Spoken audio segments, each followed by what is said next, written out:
Just like, I suppose, 4 or 5 of your guys.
Chocolates are the worst thing ever.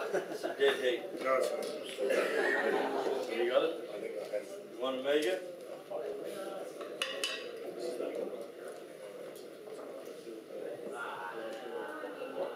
Do it again.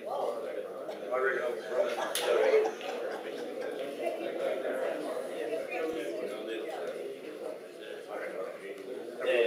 Yeah, so right, happy? That one was from the side.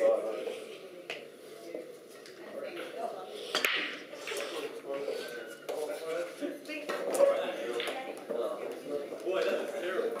Round like Kerri.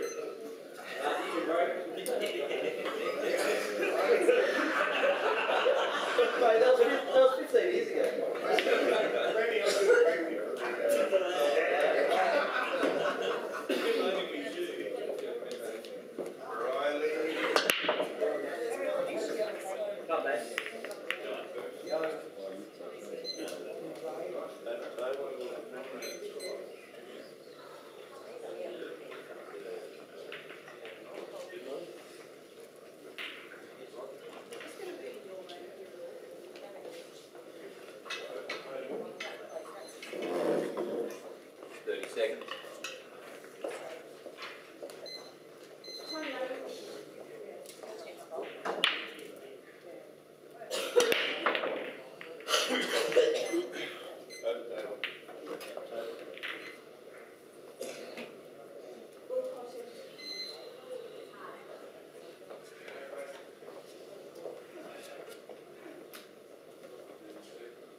Jay.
Seconds. Seconds.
Child. What's it? No. Type friend.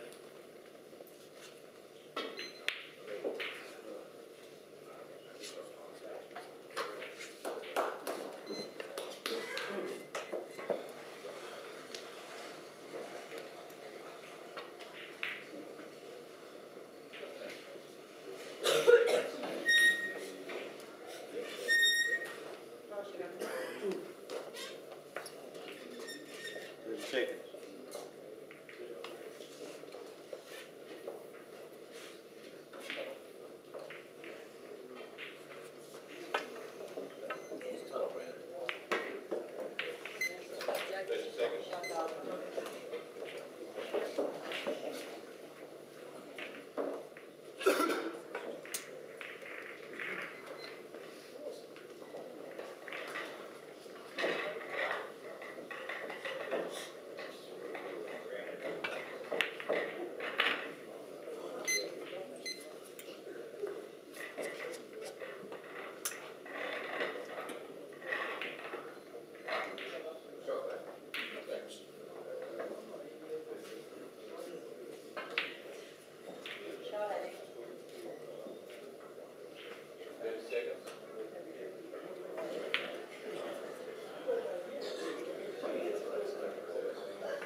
Seconds.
Good morning, everyone, and welcome to this very historic occasion in the history of the Australian Netball Federation. It's the 30th national titles, so I guess basically it's only taken us 30 years, whereas maybe the rest of the Australia took a bit longer. It's great that we've created this Indigenous challenge that the sport of 8-ball and the members of the Australian Netball Federation and all the players of the Australian Netball Federation have chosen to this significant event to recognise our culture and our people and the land that we all enjoy and share on a day-to-day basis. It's absolutely wonderful and very moving. I sincerely thank Bethany and all the people concerned for bringing it to our attention. And of course, then I've got to thank the Australian Netball Federation and all its members who have chosen to take it on board. I'd now like to invite Bethany to say a few words before I introduce the team.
And now it's mine that all the players are going to take part in this very first and the Indigenous team, two round of applause. And this step forward, Queen Anderson.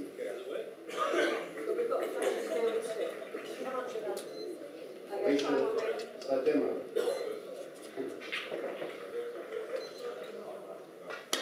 Kuta, Karen Hexfield, Raquel Hexfield, Pat Broderick, Al Borsey, Ronnie Savage, Lyndall, Bruce Buckley, Justin Thursby, Brian Green, and Kenan Ziegler. Ladies and gentlemen, the Indigenous team 2013, the very first inaugural challenge match. And their challenges. Western Australia, being the host state, they have the honour of being the first team to challenge, to take part in this Indigenous challenge. Team manager, Adrian Lancaster. Lynn Larson. Beck Smith. Ross Johnson. Jerry Pepperdings. Deanne Bolton. Steve Hale. Shane Baker.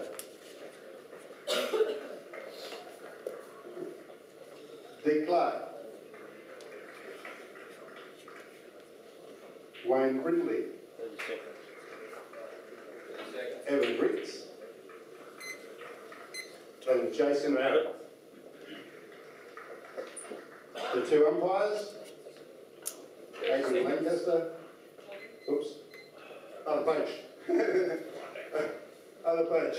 The umpires, John Stevenson and John Phillips.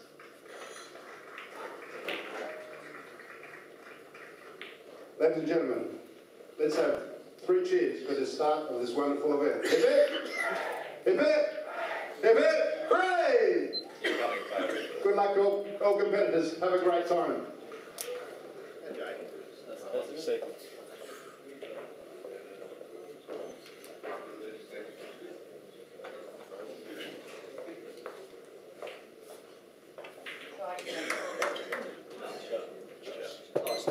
Nice touch. 30 seconds. So, where it is?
Total second. Okay.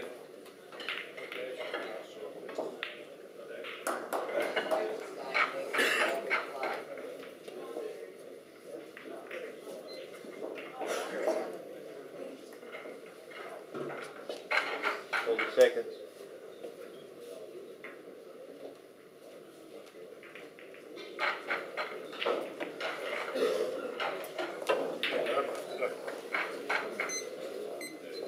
Foul, 2 visits.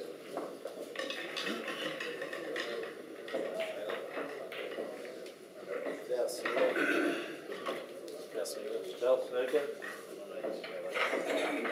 Yellow nominated.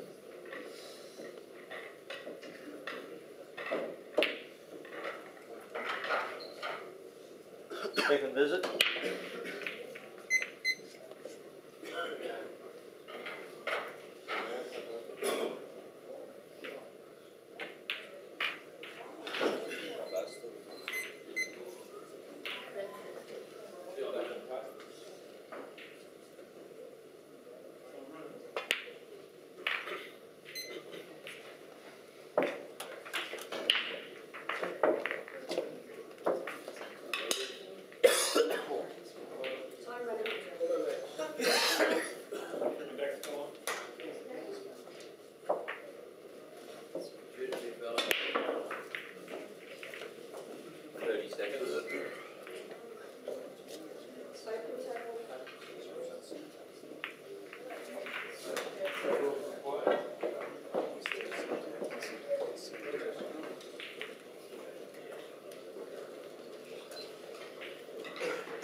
Come on, Captain.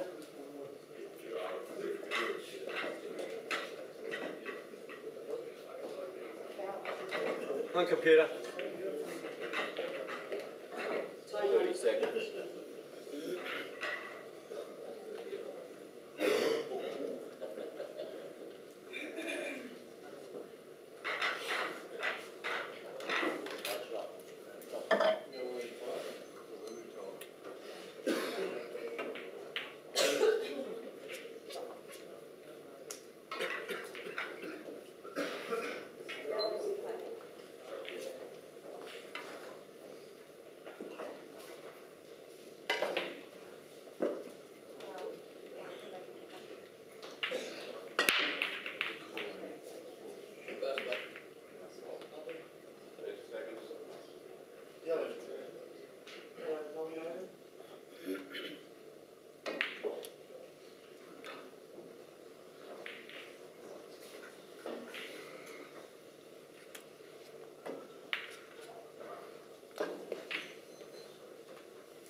All down.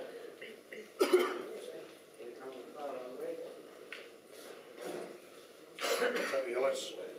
Yellow's nominated.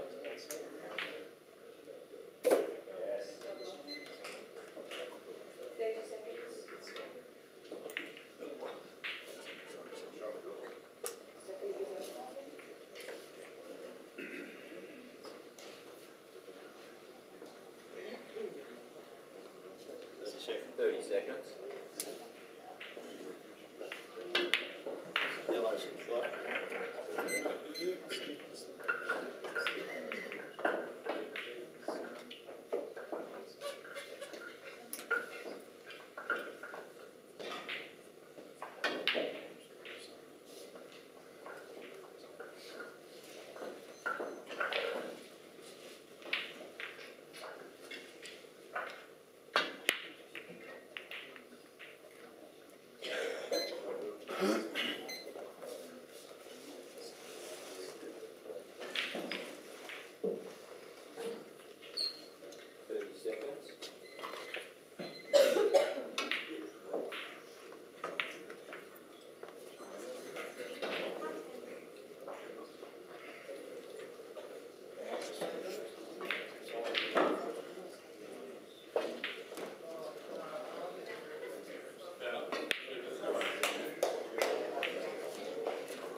Justin.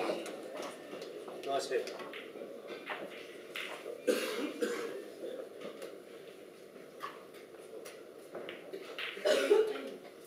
Bills for boys. Two for count.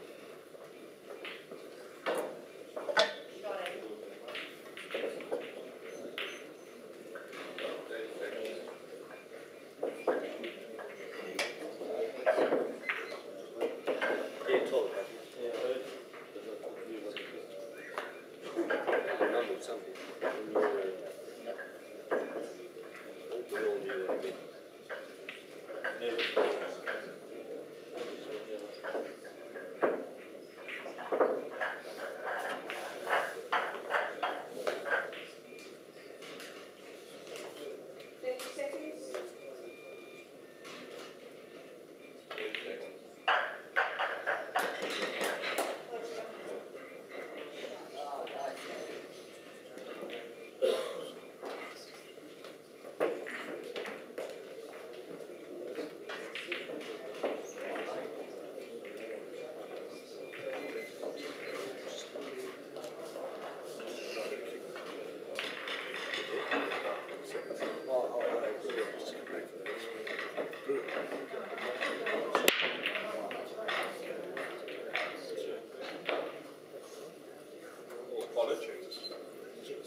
Red's nominated, red ball's in play.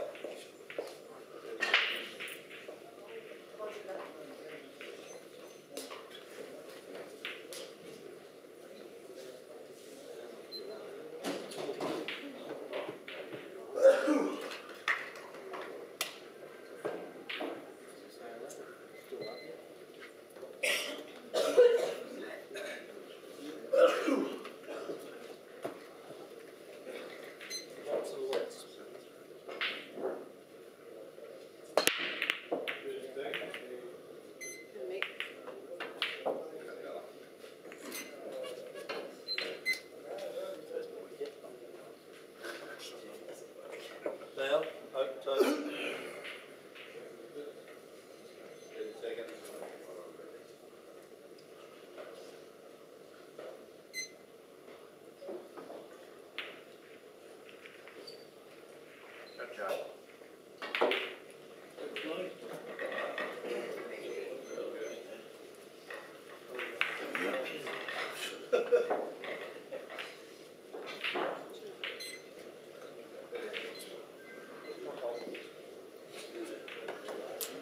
It's a great shot.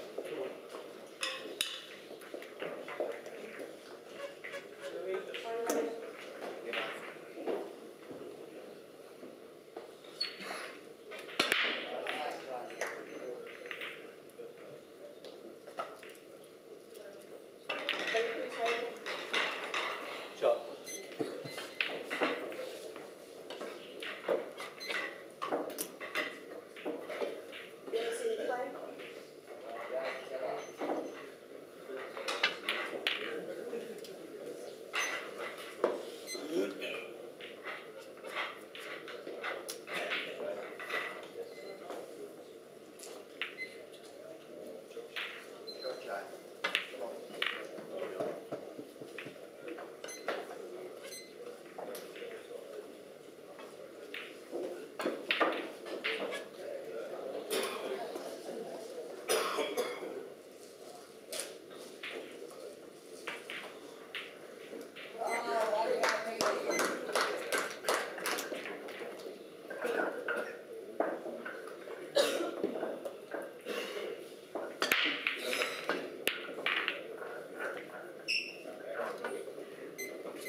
Now,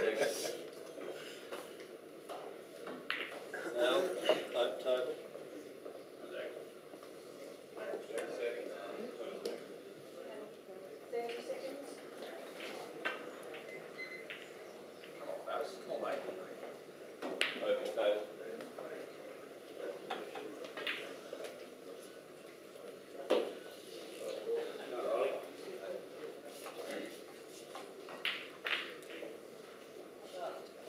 Seconds.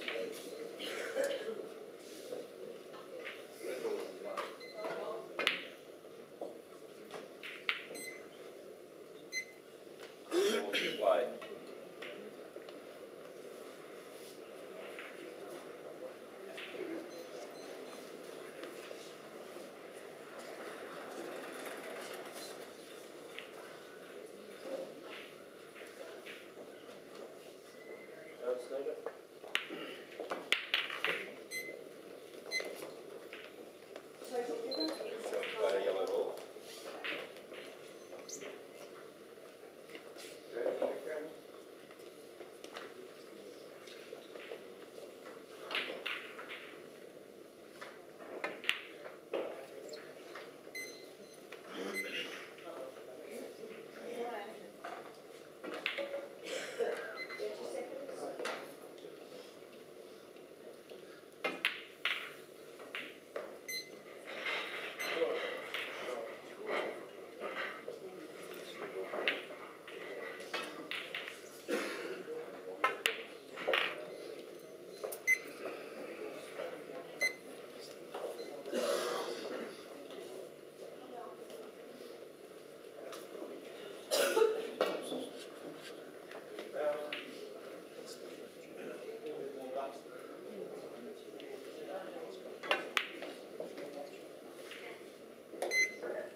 Done.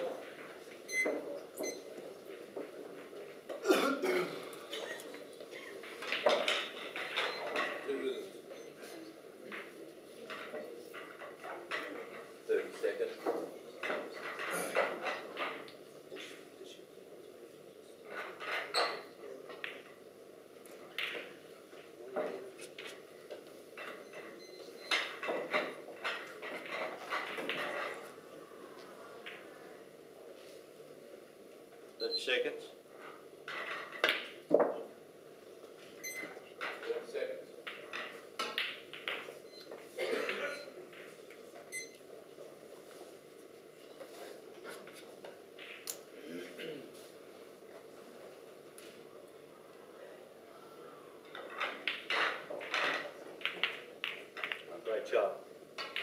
Vic. Come on. Come on, Captain.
Put out, Junior.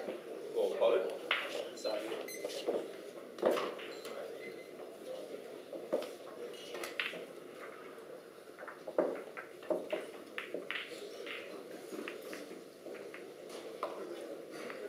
Red's nominated.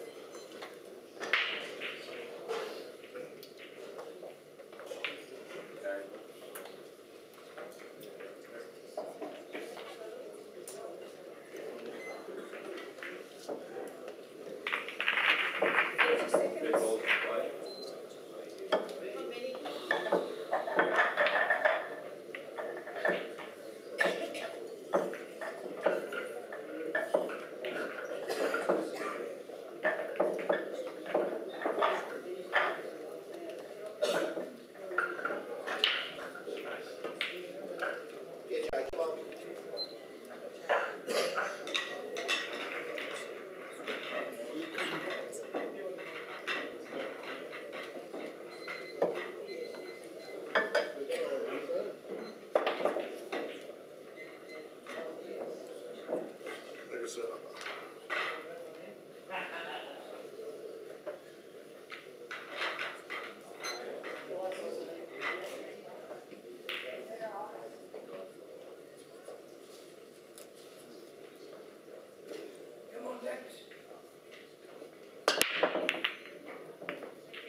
Yellow ball's nominated.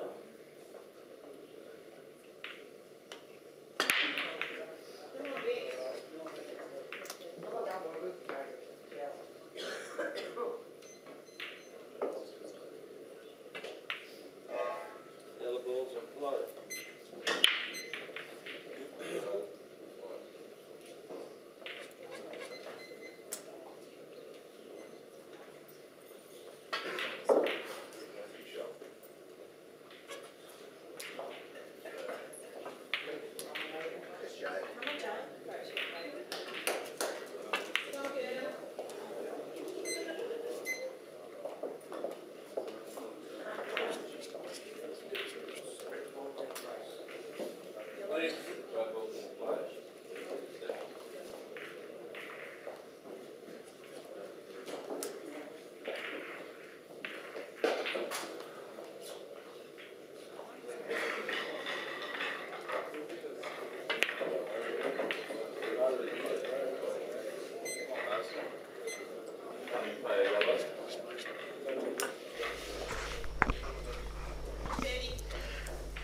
Hello ladies and gentlemen, I thought I'd just drop up and say a few words.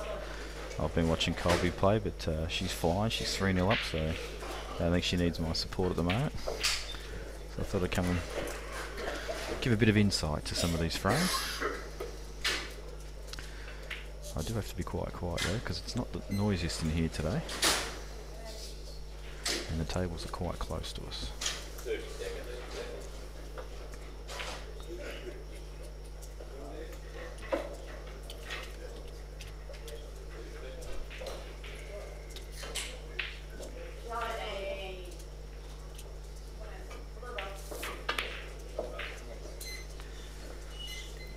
So McDellar needs to nail this frame just to stop the train that is Jake McCartney.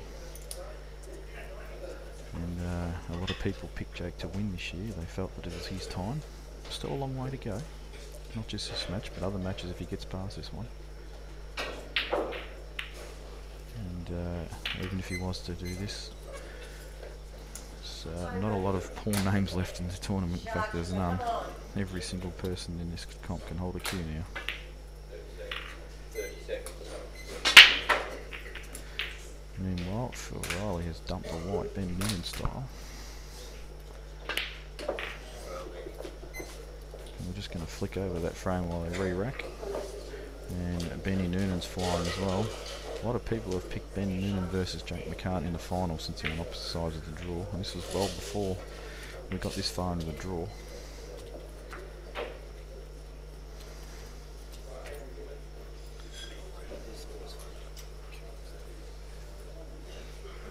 Benny actually played some of the worst pool I've ever seen him play yesterday in the team's matches, but I knew that wouldn't have no impact whatsoever on his performance today. Just taking his time here, deciding what he wants. I think he had more trouble choosing which balls it was easy to put out on, to be honest, because Reilly got a massive spread there. And Benny's now decided to go about his work. He's just run that a bit too far. He might be okay though. I think he's still got the plant to the middle.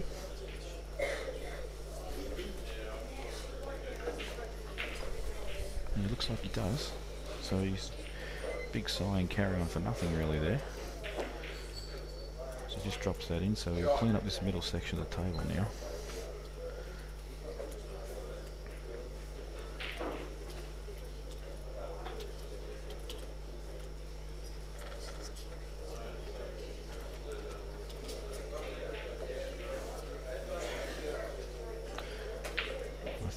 The reason Benny's taking so long here, I haven't seen the match at all, but I think he just wants to make sure that he just shuts his frame out.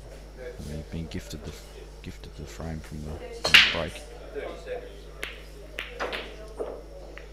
and that is a much better shot that looks, purely because he's given himself the angle to come back down table. A lot of players would have just rolled that in, then they would have had the white ball going away from the action at this end.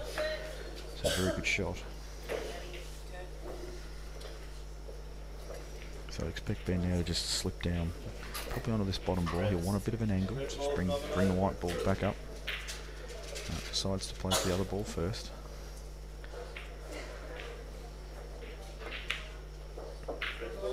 see him using a bit of right hand side here. That's a nice shot. And depending on his angle, looks like he's reasonably straight. He'll probably have to just draw this back a bit and just try and land straight on the ball in the middle and then just run through for the black in the top left hand corner.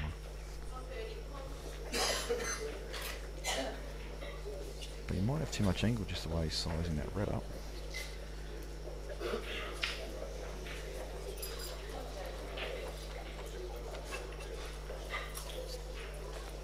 So once again, just taking his time, no mistakes. 30 seconds. A lot of players are used to seeing Benny flying around the table 1 mile an hour. He knows what this means, and that is a fantastic shot. That's why he was looking at that red. He wanted to just slip past.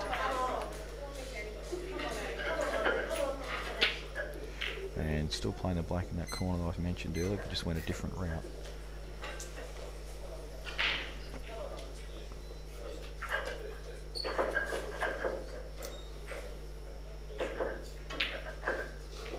Waste no time in potting the black there. I sense doom for Reilly here just because Benny's going to have so many breaks. He's going to get one of them. Meanwhile, McDella's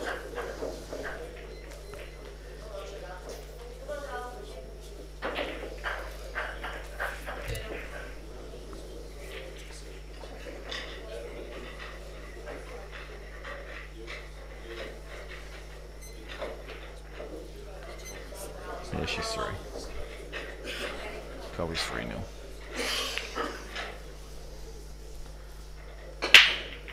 So I'm pretty sure we're gonna sneak over the other frame in a second when it starts because this frame's got a fair bit of golf left. Lots of clusters. Sorry for those that like a tactical frame, but Benny will be breaking for the match here. Sorry, my mistake, race to 8. Forgot about the increase in scores.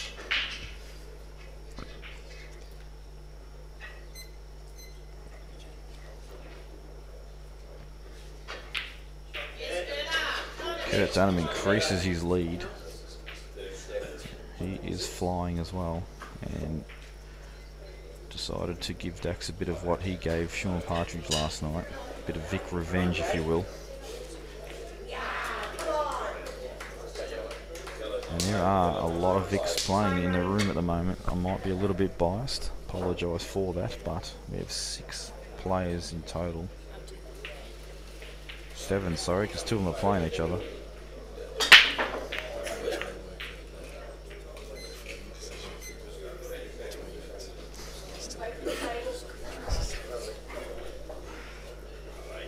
So this time it's Benny's turn to not pot a ball.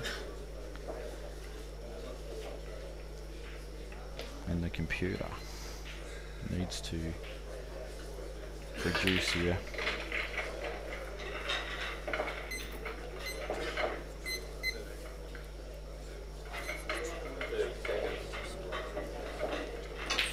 Now, oh, that's a terrible shot from Phil. He's tried to come off the back cushion and just nudge the yellow to free up the red, but he's just misjudged the shot. It will be an open table as well.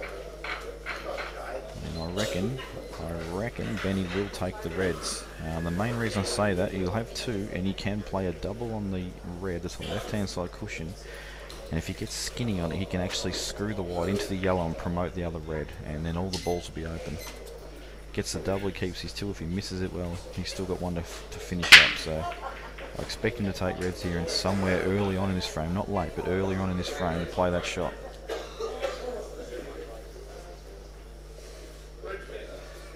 He must be able to. I didn't think this was potable in the middle, but it obviously is. So he'll be straight into this red now. That's down the bottom. Oh, he's taking yellows. Well, he's clearly got a better vision than what I have at the table.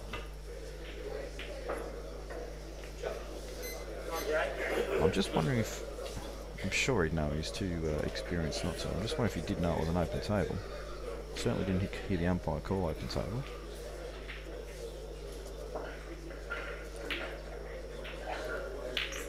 But I guess it's the same sort of situation. You've got 2 balls that are dead and you've got 1 shot to knock them out and 2 to pot them both. So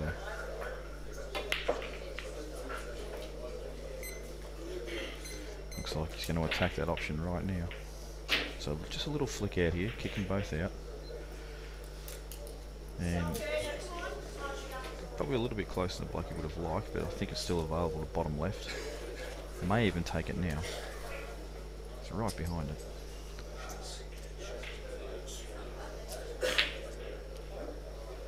Pot it like it was actually over the hole.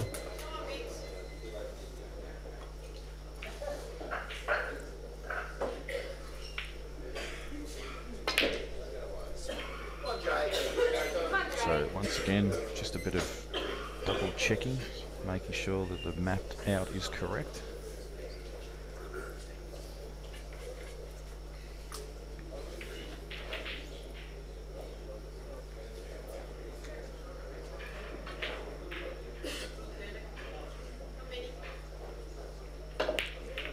You may have just seen too up on the live feed, Dan's just posted some of the girls' scores. As soon as I saw that, I saw Lyndall 1-3 down. To me, it was a bit of a surprise.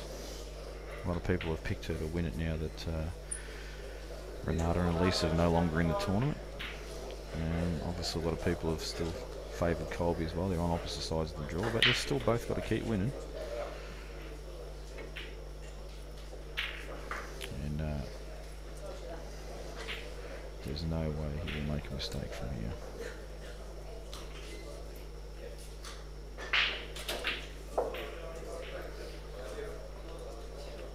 If I do see that score change with Kolbe to 3-1, I'll be out of this chair like a ninja and back over that table so I don't get yelled at.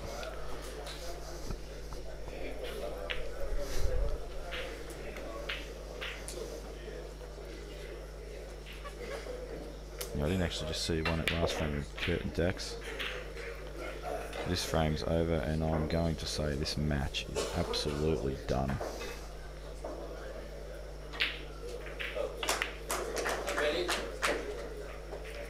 So a double decimation here of SA in Victoria thus far. And Justin Van Deipen 4-1 up on Barry Kitchener. A lot of people thought Barry would go very, very far in this. He's flying in the team stats and he's been hitting a very good ball. But Justin Van Deipen has been around the game for a very, very long time. Took some time off, but is back and he's a very, very strong, fierce competitor. Has both games. Very sound player.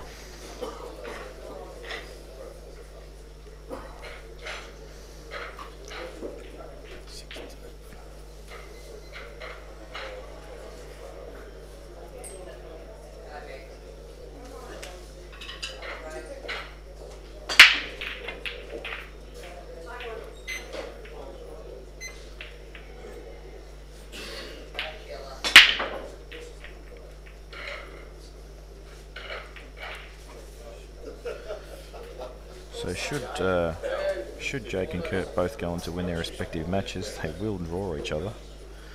So there will be a guaranteed Victorian in the final, and then obviously the other spot will be up for grabs.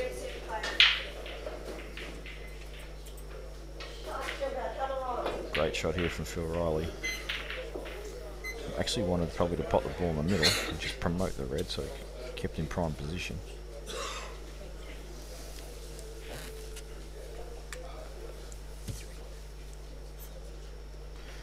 Okay, just to give you an update on the girls' scores. And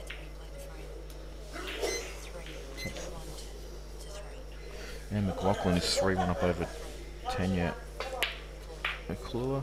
Kolbe's 4-0 up over Melanie Sanders from NT. Mickey and Tracy are 1-1. That's just marathon after an umpire. It took about 3 years to come up with a decision for some kind of dispute. And Lyndall and Kerri still 1-3.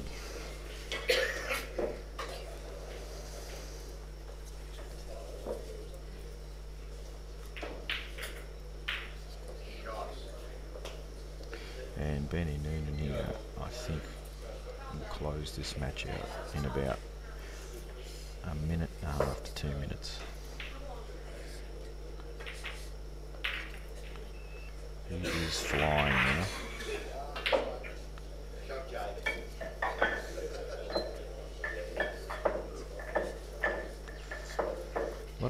think that Jake is, how should I say it, probably a bigger favourite than Benny to win this. I think, and I'm good friends with both players, I think that Benny still has to be favourite just purely because of what he has done in this game. Jake's yet to achieve a lot of those things, and he actually needs to step up and prove that he deserves the recognition that everyone's giving him, probably a little bit prematurely. But he's certainly working for it now.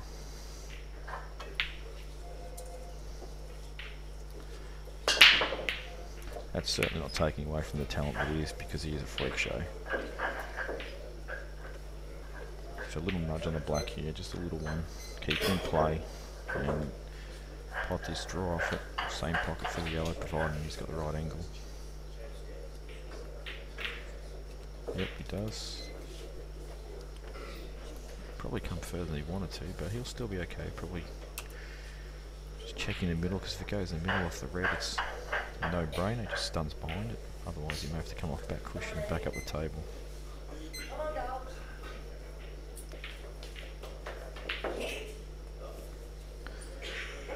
So he decided back up the table was the right shot. Just misses the black. Jeez, that was close.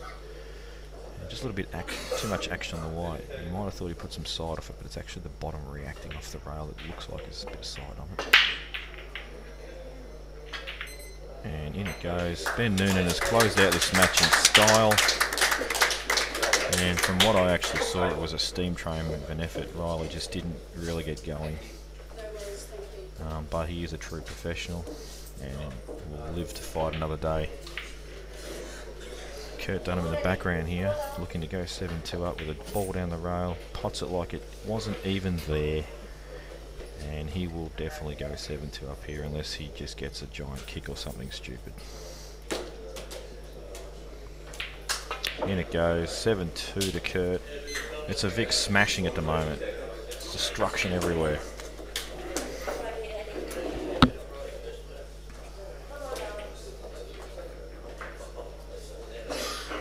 Just to answer the person that asked what the girls race to, it is race to 7. They basically play one frame less than the guys all the way through.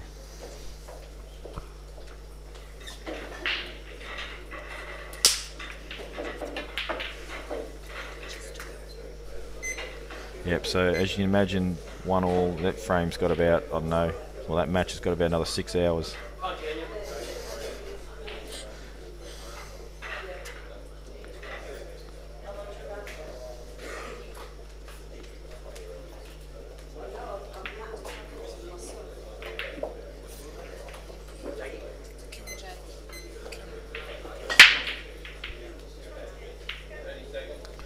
Jake now just checking, does this red go past? He's just about to put this red in the right pocket, and he wants to play this last red into the same pocket.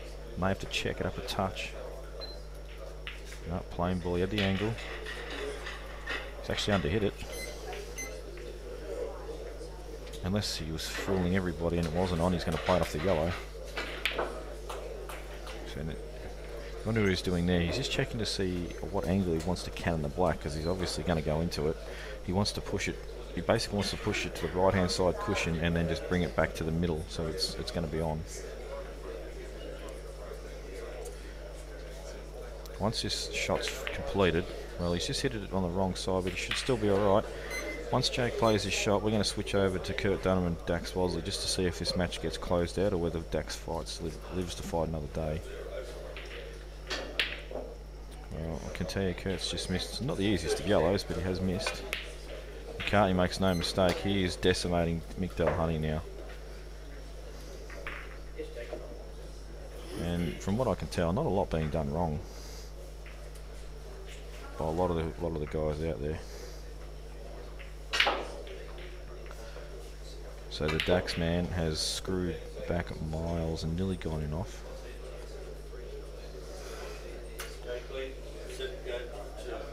One thing I can tell you about Dax, he couldn't care less what the scoreline is. He'll still play the same style of frames. He'll be aggressive. And if he needs to, he's got the fallback that he needs for safety. But as you can see there, immediately tries to develop some balls. difficult to tell his angle from here because we're a fair way away. We've just zoomed the camera in, but we're sitting a fair way away. I think he's got that yellow that he's sort of behind to the top right hand corner. Oh, he's got this one in the middle. It's even better for him. So a good shot there from Dax, split nose up. And the only question mark is where this yellow goes. It's below the black. Not sure if it passes anyway. Maybe trying to get a cannon onto the black now.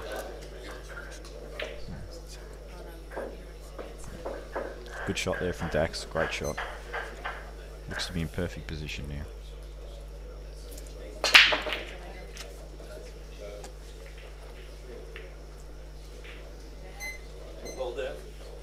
So obviously Dax needs to close this frame out. Just let Kurt Dunham know that he's not going away, he's hanging around. A lot of the time the last frame is by a mile the hardest to get. Now we've seen some crazy score lines already. I think he's going to hate me for mentioning it, but I believe Brenton Colley was a mile ahead of Delahunty and ended up losing the match and he only needed one frame. And believe me, it's not the last time it will happen. It will continue to happen in years to come. There's been some massive fight backs. I believe 1 year Renata Delahunty was like 7-1 down or 6-1 down or something against Lyndall Hulley and ended up coming back and winning.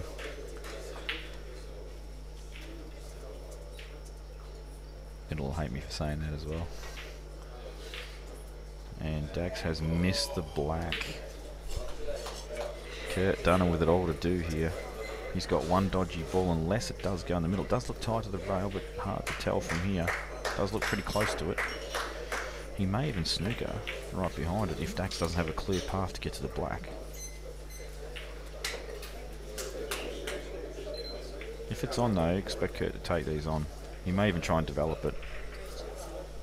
Okay, just got confirmation it does go to the middle, so Kurt will be taking these balls on. I think he wanted to run through a little bit further there.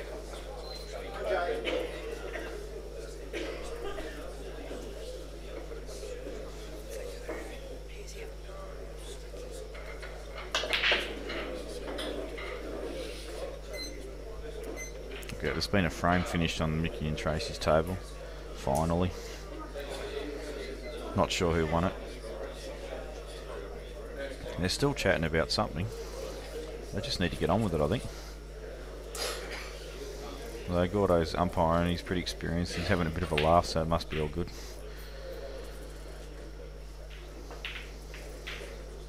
So Kurt now pop this ball, stun off the bottom rail underneath the other red and get on it nice and neatly with a little bit of angle. Ideally what he wants to do is have an angle just to come off a side rail and just nudge that red off the rail a little bit. May have come too far for that option. So this is actually a bit trickier now if he doesn't have the right angle. Well, he's looking at it. Which I think he's looking at just dropping it in the middle.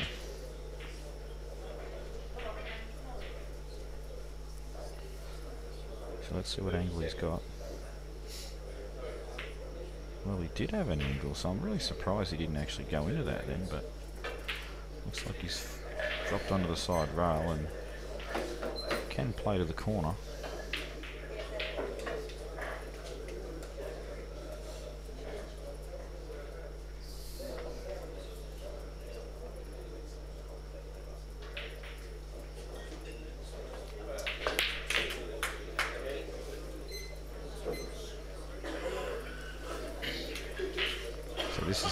This is effectively match ball.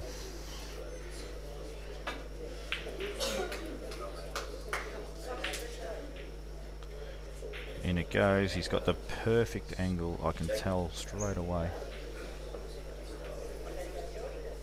Perfect angle, just well, he's looking at nudging into it. So maybe it's not as on as what Tania's told me it was.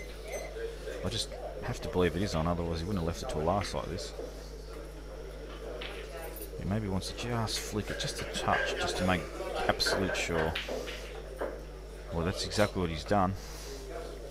Jeez, it really looks difficult from the camera angle here, but he's not that, the ball's not that far away from the pocket, so he should be okay. Well, it was a fair way away. That travelled some distance, and It was indeed missable.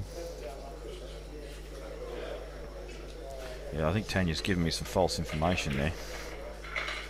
And Dax just says, thanks Kurt, you've let me off for a change. Is that a turning point?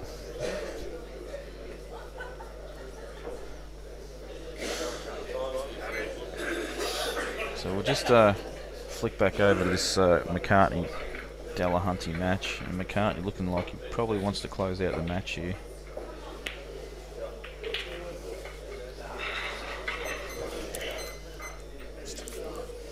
So Nikki did win that last frame in that epic encounter. She's now 2-1 up. That's really the only... Oh, and Anne McLauchlan's gone 4-1 up on Tania McClure.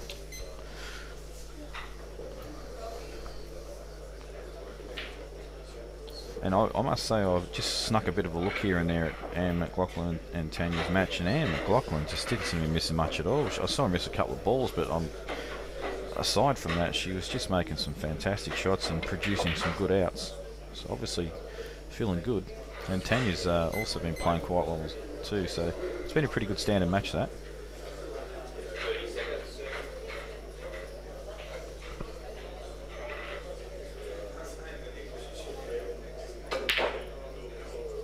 So here we go. Frame ball, terrible shot. wanted to obviously catch the right hand side of that yellow just so the white would go up centre table a little bit, but I reckon he'll still get this. In it goes, and McCartney makes no mistakes in dispatching of Mike Delahunty.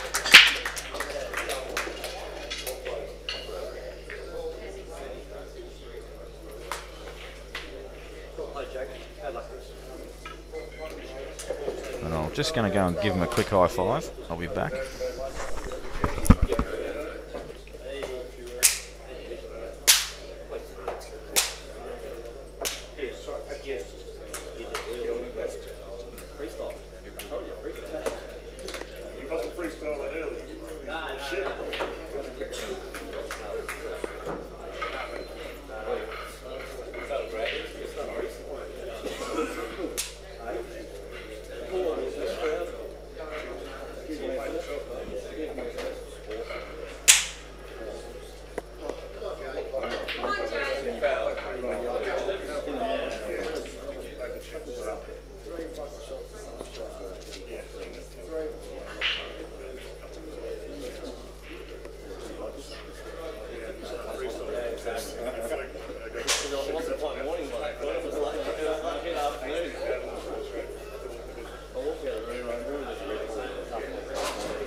back. Kurt once again is playing for the match, and Renata Delahunty would like me to say a shout out to Cal. I hope it was Cal, because I did read the SMS before I went and give the high five, so I apologise if I got the name wrong, but you'll know who you are.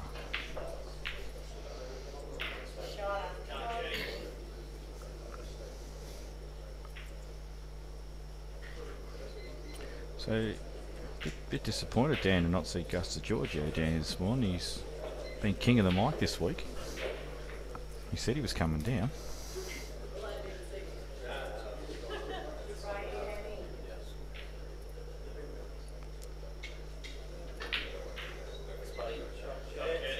Well, Kolbe's somehow got back to the table over there. She looked like there's no way she could lose that frame. Kurt Dunham with 2 balls left to pot to make a semi-final berth versus Jake McCartney.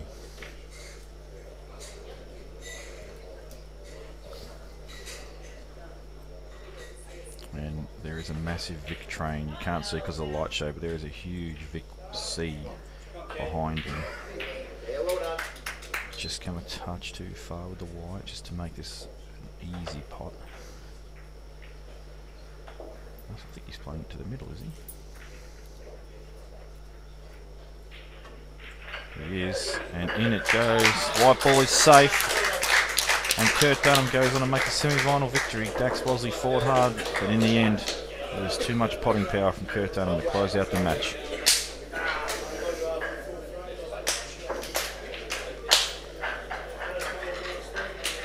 And as you can see in the background, lots of high fives all around for the winning players.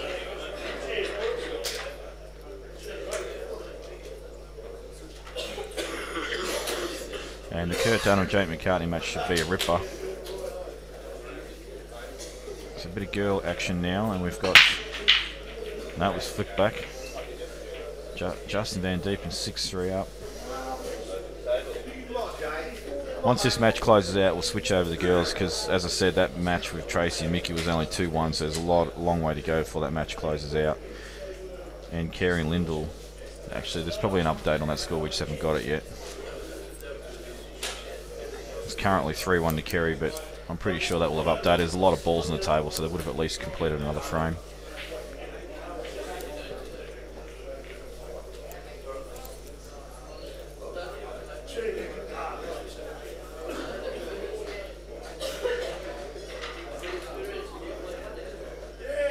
So Justin Van Deipen takes reds, and a good opportunity here to close out this frame and get on the hill. Everything available, just good cue ball control required. He's right behind this red, he's staring down at the moment, and I do believe cleaning up this end, it's a bit weird a lot of the time to clean up one end that the black is at and then clean up the other end first, but sometimes if the balls are a bit tricky to get on, it's better to get rid of them first. He's got that ball over the middle that he can just drop on the black last, so I expect him to pot this ball, run through, get rid of the other red that's down this end of the table, and then float back up to the other end and use that red just to float onto the black at the end. Very tall lad, is Justin. So when he's down on the cue, I think he looks a little bit uncomfortable, but he's got an extremely sound action. I'd hate to be that tall actually playing pool.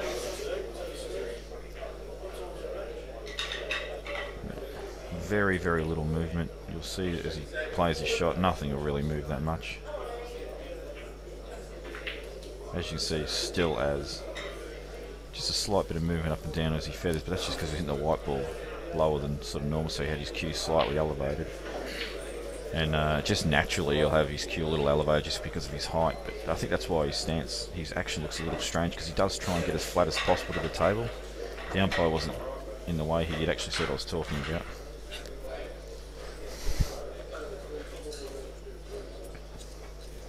We might actually just get this umpire to move, if we can get someone's attention to get him to give him the heads up.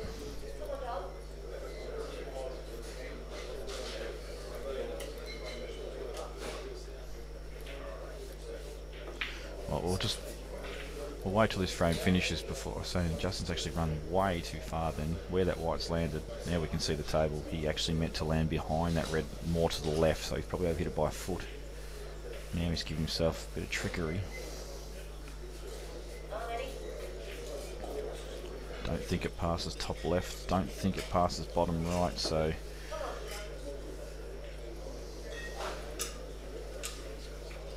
and he's not on the other red either. So maybe playing it off the yellow that's above the black there to the corner. Needs to be spot on.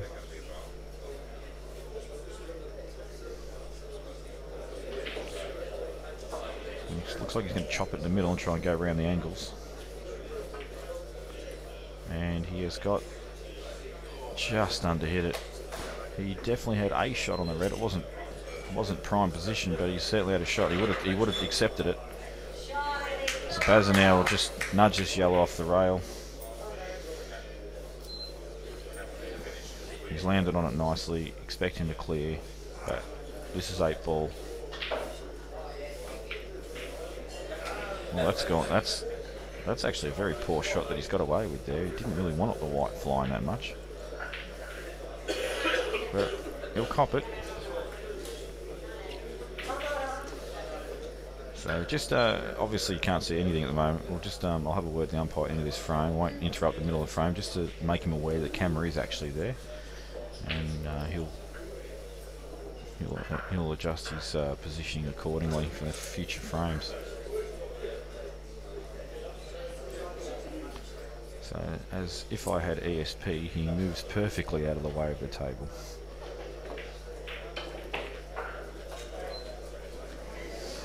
And Baz now is just going to drop this in, use the red if he needs to, just to guarantee the pot.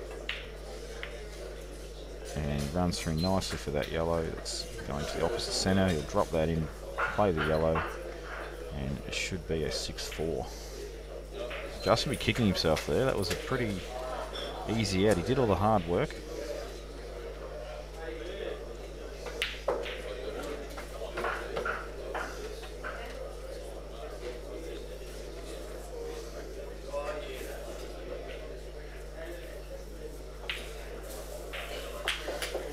.64 it is.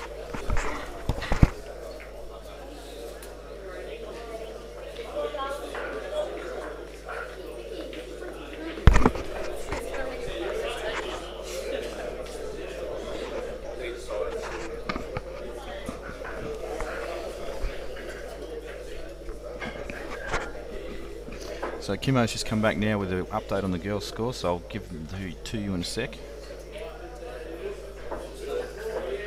So updated scores. Kolbe is 5-0 up, and McLauchlan's still 4-1 up. Mickey's gone a 3-1 up on Tracy, and Lyndall's pegged one back on Kerri. She trails 3-2. And wow, she's actually, unless she's got 2 shots here, Lyndall, she's in an enormous amount of trouble. I can't imagine she wouldn't have after potting that yellow, so I reckon she's got 2 and she's going to play the kick out. Needs a little bit of luck with the yellows to get away from that pocket and get position.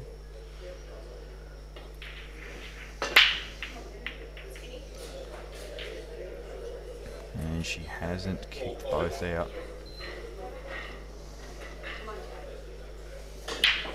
And yep, she was still at the table, so she'll drop another snooker and that frame will continue to go for a few more minutes. So for me it's good because Kolbe hasn't lost a frame yet, so it means I don't need to go back down there and she's not stressing out.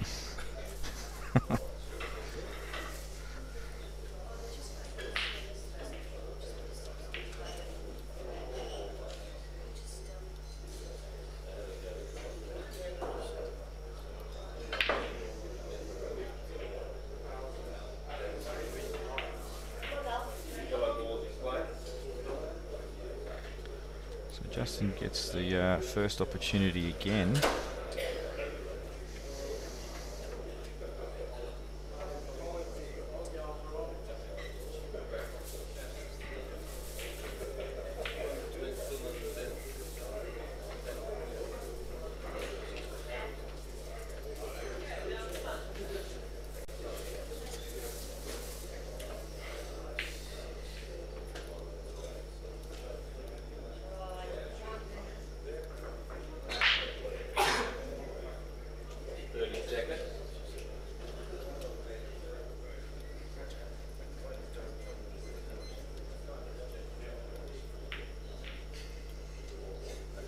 This could be a big key shot coming up now.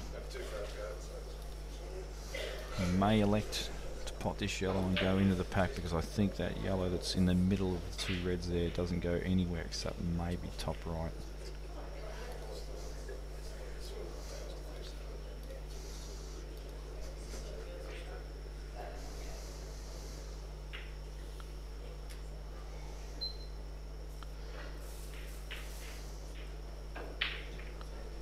I'll tell you what, the girls have actually got a match at about 12 or 1 or something. I'll tell you what, I reckon they may struggle to finish that match if it goes to the wire.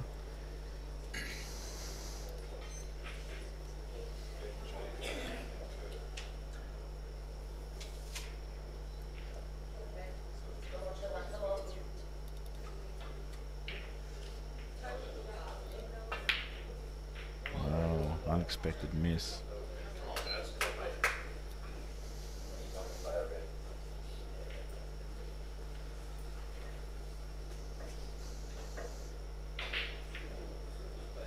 But not as simple as Devouts, but certainly an opportunity to get well back into the frame at least.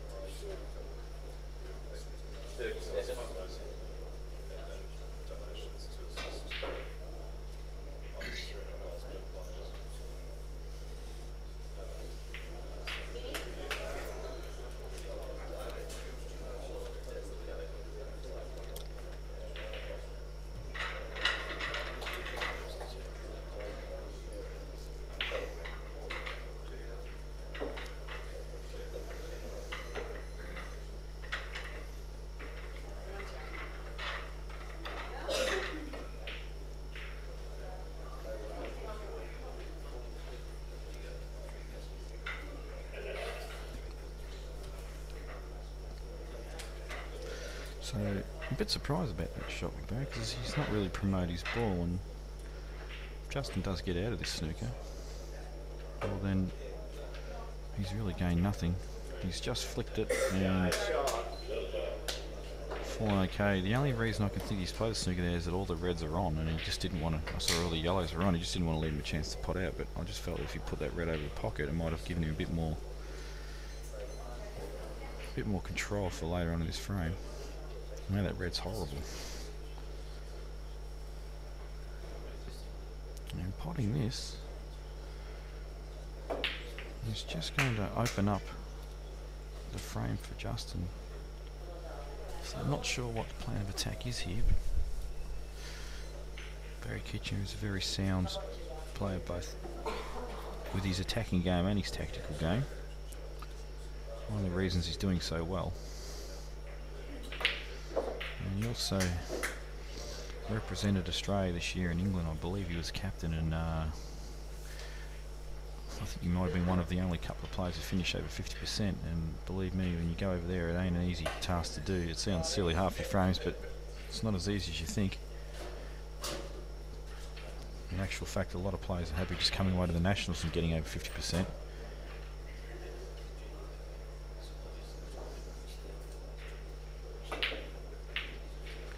And if there are any players out there watching that do play Nationals and they are happy just to get over 50%, then what you need to do is you need to start aiming for 60% and give yourself a higher goal, because you're already achieving the 50% mark. So you need to keep lifting your goal, and eventually you'll get to 60, and then you need to aim for 65 or 70.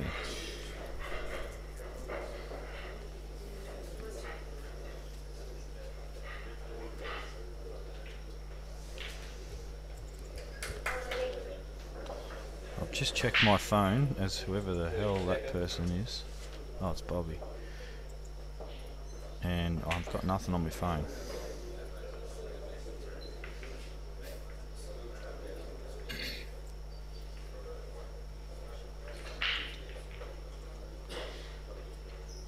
So Bobby, you may have to call me. My phone's on silent, so feel free to do so.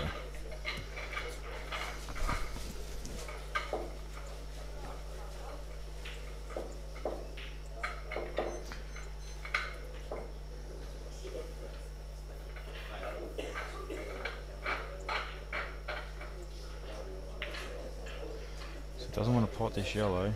Played it fairly well, but I think there's a gap.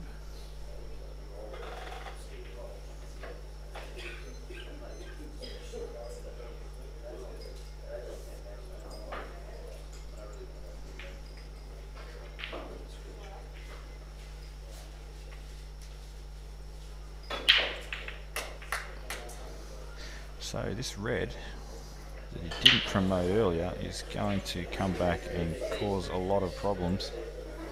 Overhit that ball by probably a quarter of a table. He wanted an angle there to just float back up the table for the double on that red.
As you can probably already tell, this match has got a far slower feel about it and pace to it than the other matches. The other matches were just going absolutely berserk.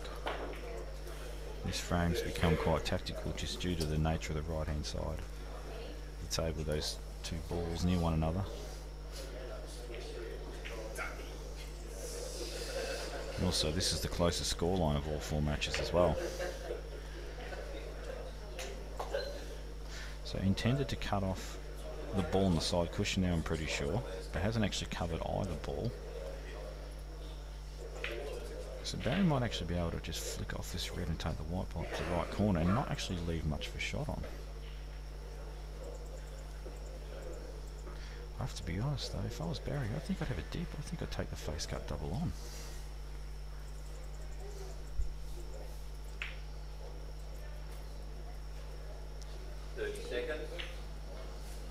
I'm absolutely sure I would. He's got a very good angle to play the shot. I think potting the ball out of the pocket doesn't really offer him a lot, so here we go. Don't know why he's jacking up, other than to try and hold the white up the other end and get it away from the snooker, but now he's up to play this ball, so he can try and come around the angles and land on double here. Misses the pot, trying to just get the white ball back up. Big chance here for Justin. Poor shot there from Baz.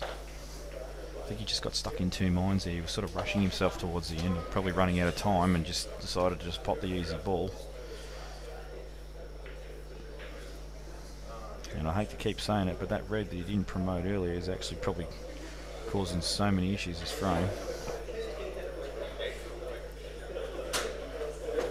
So now Justin, I think he'll try and kick this yellow. No, decides to just drop it in. Oh, I can't actually tell how much room's behind it. He may play for a double. He can kind of play it as a shot to nothing, this double.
guys, I've got to go do some fatherly things, so I may come back, I may not, but enjoy the rest of the coverage.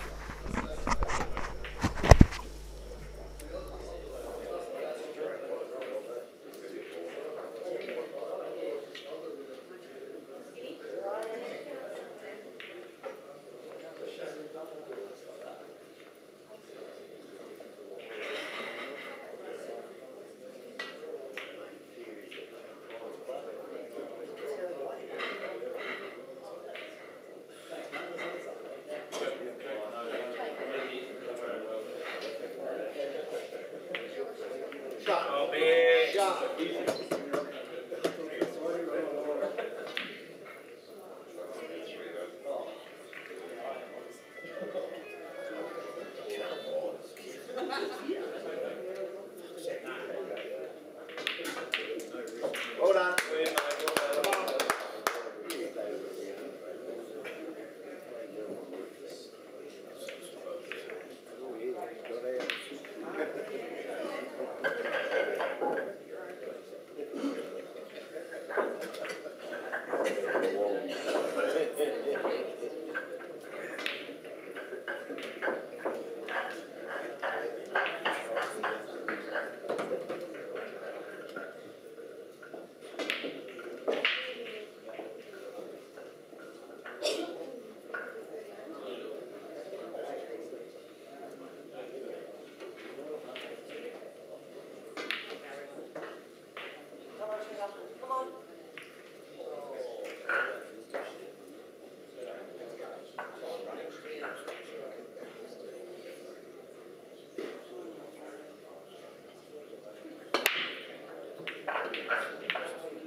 Come on, Jay.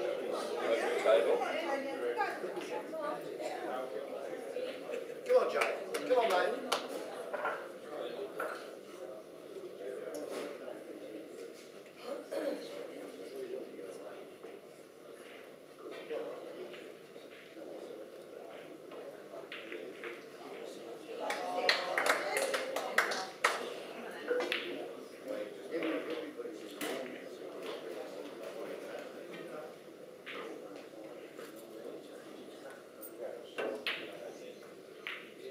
Yep.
Alright, I'm back.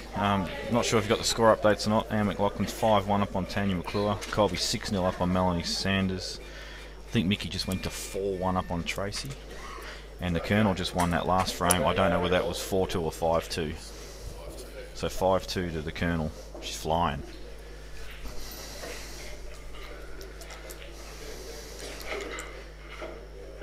So this This match has obviously seen an extra frame for Justin, who only needs the one more frame.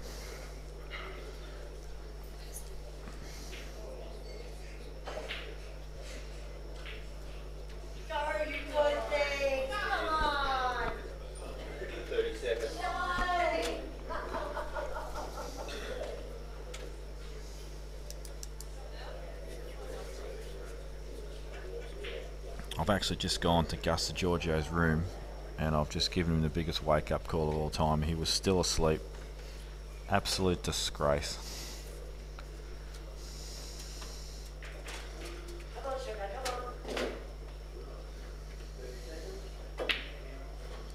Well, interesting shot there from Baz. Just tried to get this ball back over the hole. Okay. Come on, Jay. I'll tell you what, where this yellow, he's right behind this yellow, he may actually be able to punch this off the other yellow and free it up, put it in underneath the red. So it's just a half ball, you're playing the ball with a reasonable amount of pace, not smashing it but just punching it. Half ball off the other yellow and then it'll go into the corner and it'll free up the other one. He'll even be able to screw off it a little bit, go centre table if he wants to, give himself a choice of balls. So, but he's not playing it, he's just going to clip it over. And opting to put it over the pocket. Hasn't been successful in fully covering it, but has got a good white.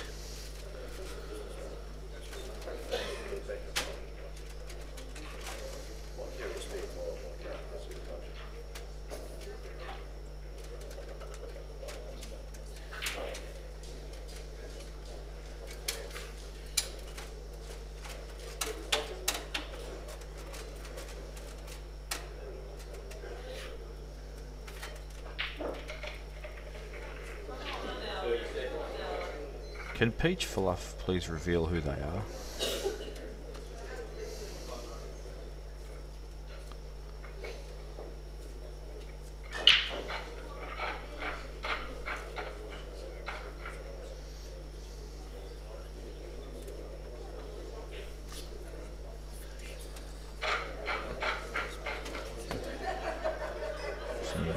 Ben Nunan just popped up. He's obviously watching this last match with a bit of interest because this is his semi-final opponent.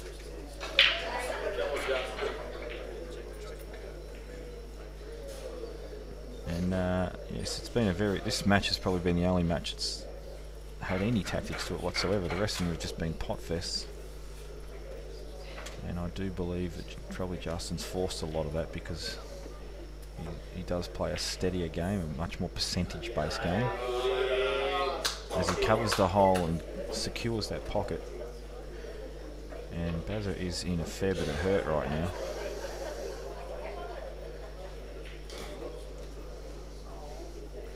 Well, he's got down this pretty quick, it must double across.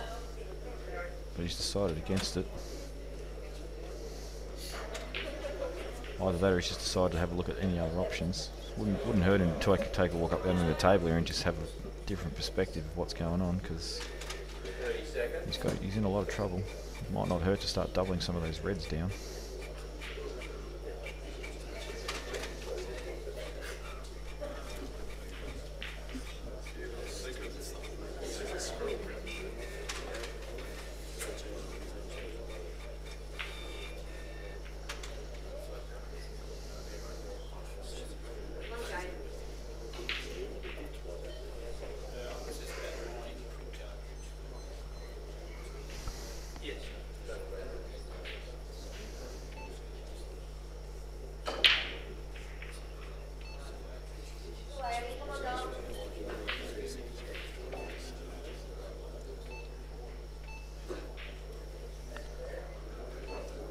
So total asked.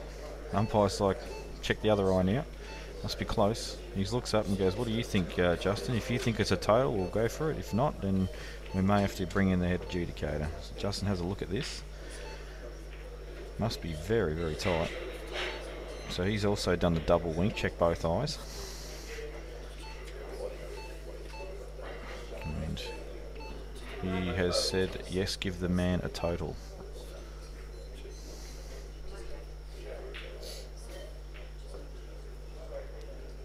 Actually, hang on, it's his shot.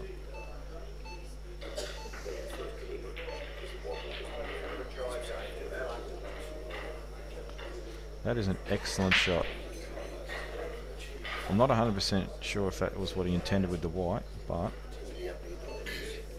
if it was, super shot. But Baz may have a chance to double this back across and cover the black now. He's played it pretty well. Hasn't quite covered the pocket. Does that yellow sneak inside as well? If it does, we may see Justin have a bit of a dip here because he's got a very good angle on this yellow in the middle to just float down and just separate the red and yellow that's at the bottom of the table.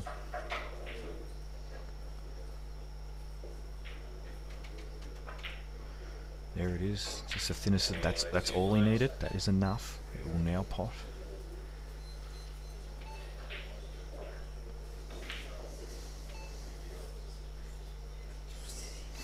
Jesus, I think Gus has done the get out of bed, get dressed and get down here quicker than any man I've ever seen.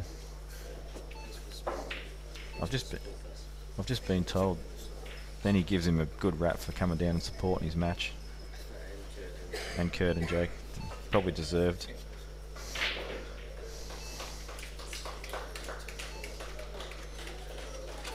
So I'm not sure why he's played it so soft and just left the white ball in a very odd position.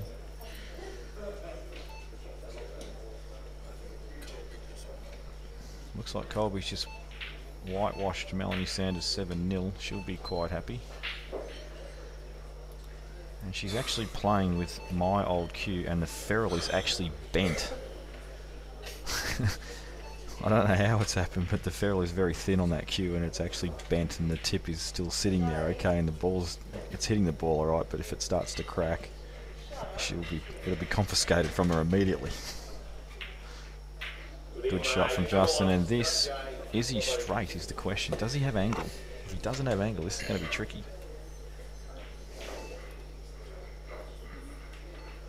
And Gus will have arrived just in time to do the girls commentating because he loves that more than anything. He told me last night he much prefers to commentate the girls because it gives him more time to think about what's going on.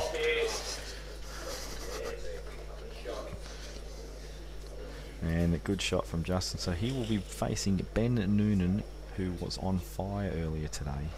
Very big contrast in style, so I'll be interested to see how it goes. It's going to be all about the break, and Justin Van Deipen closes out the match 8-5 to beat Barry Kitchener. So just to recap, we have Jake McCartney versus Kurt Dunham in one semi-final, Ben Nunan versus Justin Van Deipen in the second semi-finals. We switch over to still live action. And Lyndall Hulley is 5-2 down, race to 7, and she has an opportunity here to kick the black out or just get right behind it.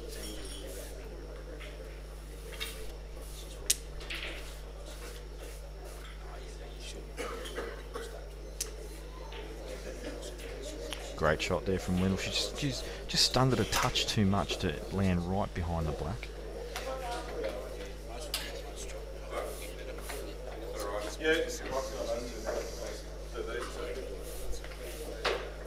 In the background we can see Tracy and Mickey playing, and not unusual to see lots of balls over holes. They've been playing at a pretty tactical rate. Lyndall 5-3 down now to the Colonel.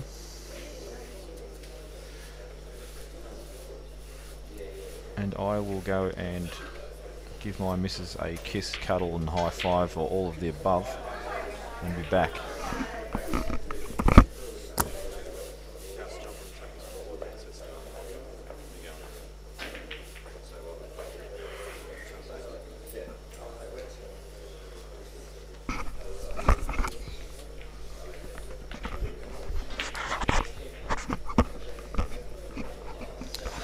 Hello everyone, this is Gus back here. Yes, I did sleep in, and it was the first morning I've actually got to have a sleep in.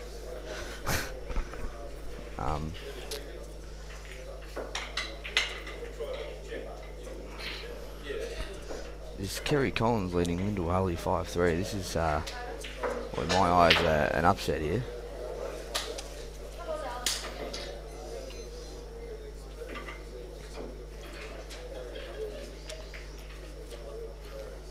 And and I'm absolutely stoked that 3 Victorians in the men's semi-finals. Kerri, Dunham, Ben Nunan and Jake McCartney. That is absolutely huge.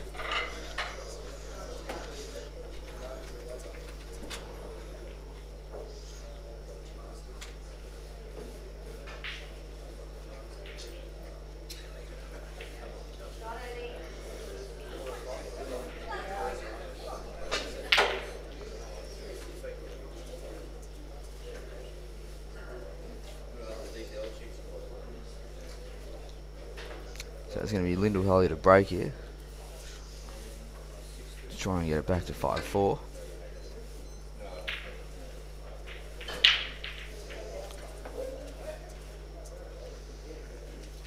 And she has not made a ball, so open table here for Kerri Collins.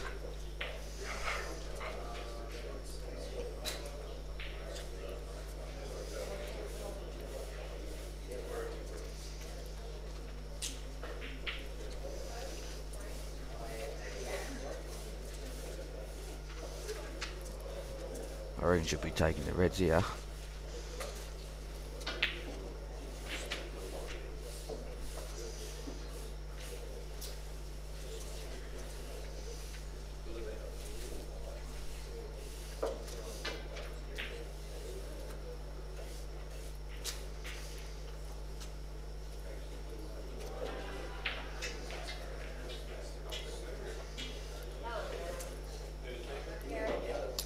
Mickey McPherson leads Tracy scary 4-1.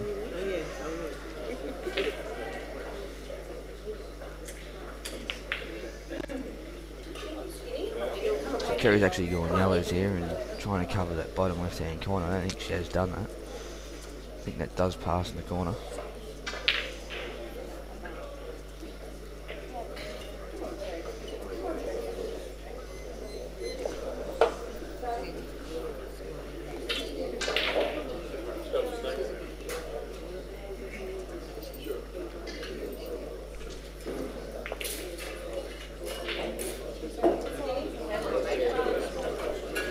Shot by Lyndall.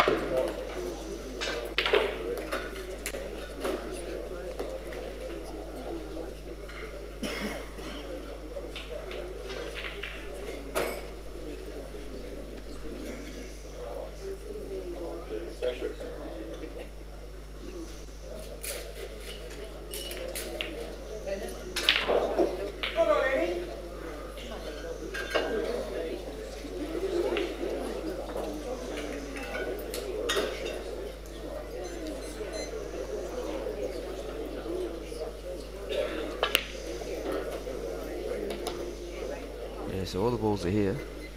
Just got to pick them off, and she'll. Well, could be 5-all, I think.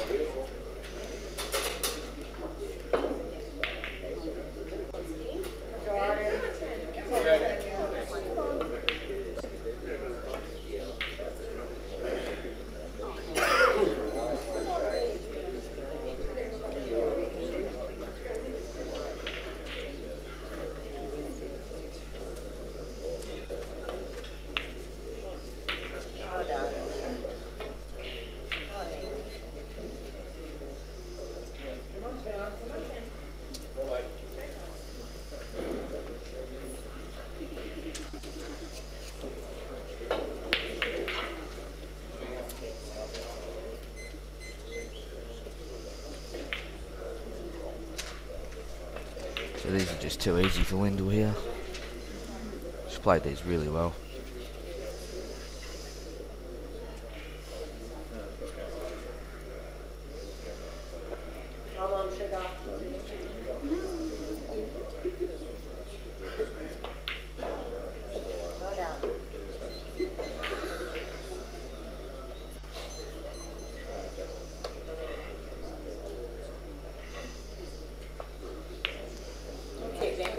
There it is. I think it's 5-all. She's played those really, really well, Lyndall Hulley. Never looked like she was going to run out of position.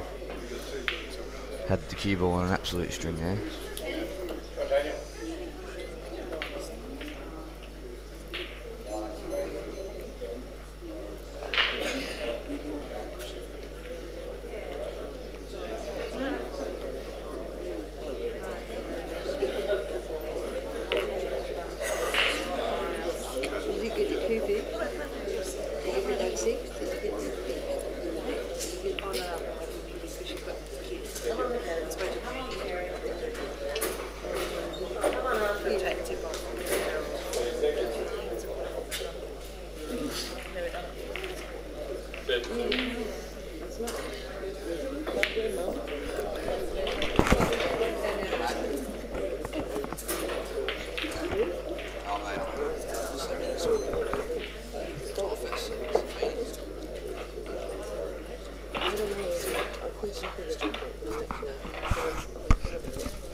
So it's 5-4 here. Lyndall's right back in it.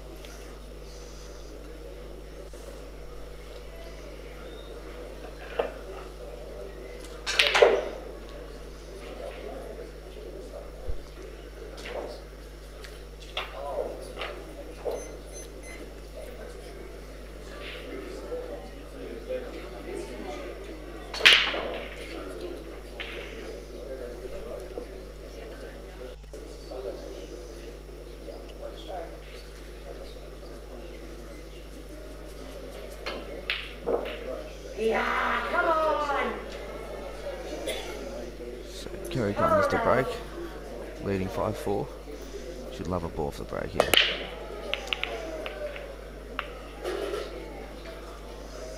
And she hasn't, so it's an open table. Oh, I'm liking the yellows here, but I'm not sure if she can pot one. She can in the bottom left hand corner, but tough starter.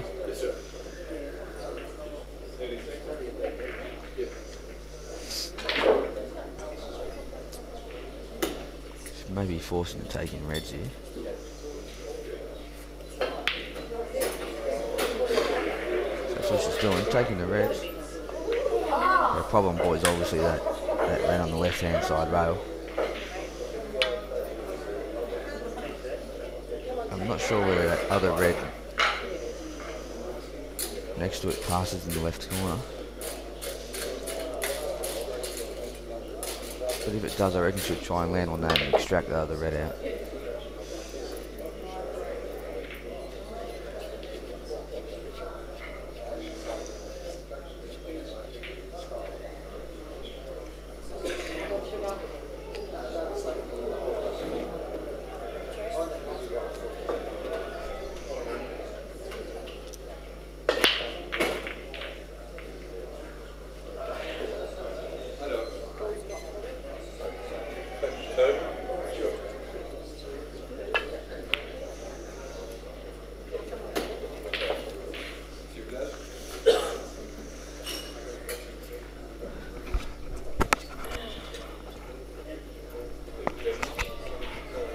Just taking a little extra time here. Actually run out of position.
So I'm just waiting for my co-commentator to get back, Jamie Stevens. It's possibly the hardest gig to do on your own.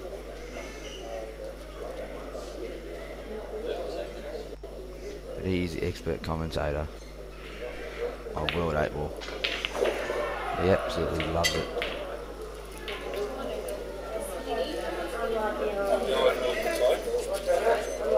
Now Lyndall, whether this red does pass clean in the left corner, she'll pot it and extract that other red on the side rail.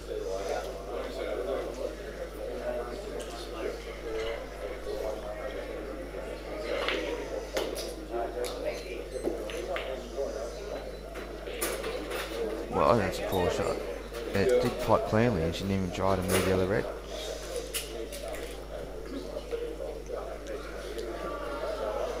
So a bit of a poor shot there by Lyndall.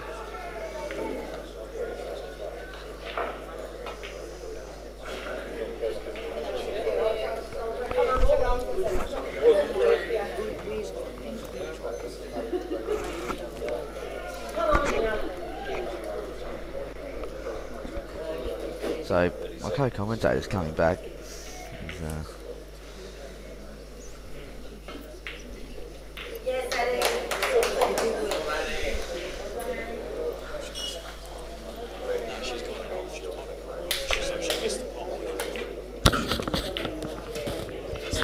so I think that's it. Tania McClure has gone down 7-1 to Now McLauchlan and Kolbe Poole will be playing her, and I'll tell you what, that should be a good match because I didn't think Anne played that bad. But Kolbe didn't play bad either, so it's going to be a cracker.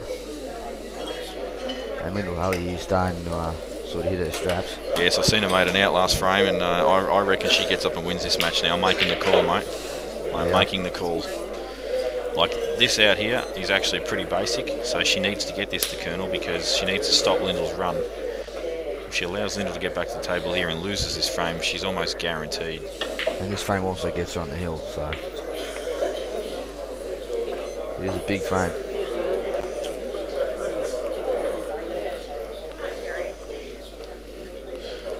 Peach Fluff, I need to know who you are.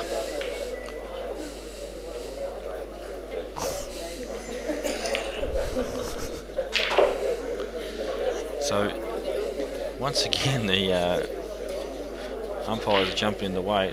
Not their fault, they're just getting in themselves in the best position, and a lot of them won't be used to a camera being in the area either. But we'll have a quick word to them just to give them a heads up as well at the end of this frame, just so they know that there is a camera on the table. And Colonel has let her back. And what do you reckon, Gus? I know there's a lot of coverage there, but you really think she should have just closed the frame out there? And Oh, me personally, yeah, I'd go for it. I think Lyndall's actually tried to put that red on the back of the yellow there and tie it up. Hasn't been successful. Once again, Colonel an opportunity to finish his frame off. I find the Colonel is a very loves the defensive side of things. Yeah, I think she actually doesn't play aggressively enough. Although she obviously was doing something right early in this match because she was killing Lyndall. Unless Lyndall wasn't taking a chance, I'm not sure. But yeah, we've also been told she does love a white ball clean. So the out's clearly here. Whether she takes on or not. That was a good pot. That was a nice pot because that was missable. Now, if she pots this ball on the side rail here and just floats back across centre table, it's a very, very, very basic out. I reckon she might cover this corner pocket though. I think she'll try and pot this. I think she's going to have a dip here. There she goes, in it goes. That's perfect. That is a fantastic shot. Now she's just got to stun this in, and she'll be in between the two reds for the ball in the middle. She just has to drop it in dead weight, and then she just obviously drops the yellow in. White ball naturally comes out for an easy black. She must make these. Absolutely. If she doesn't get these and gets back to 5-all, she's the one that's going to be able to hammer after having such a big lead.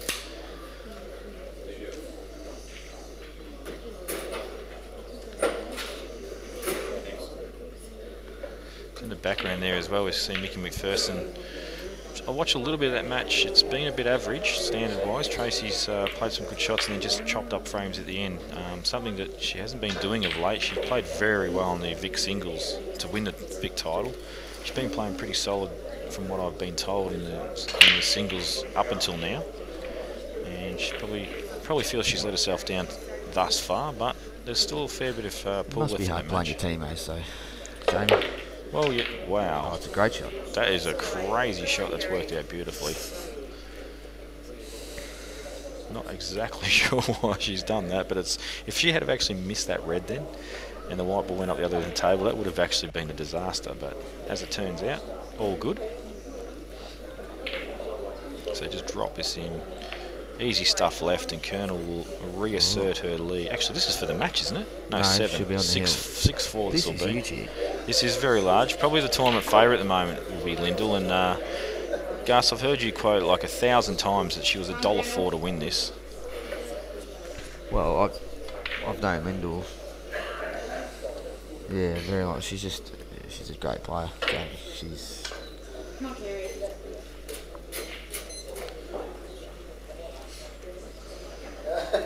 Yeah, I know. I just really like her style. I can tell you now, if Colonel does win this match, the draw opens right up. There will be no clear favourite in my eyes. Obviously, I'll be going for Kolbe because that's just how I roll. And Colonel on the hill. So here we go. How big is the hill to climb, Gus? Is it a little molehill where she just floats over the top and I says think thanks for the win? Or does she have to climb Everest? It's going to be a big one. I think it's going to be a big hill. Now Lyndall's going to have to pull out all of the experience and just everything here to force a decider. Geez, I'd love to see a decider. That would be huge, Jamie. Yeah, I'm not against a decider, just to bring it into a little bit of fun and pressure. And I don't think the other match is going to be finished in time, so we might as well.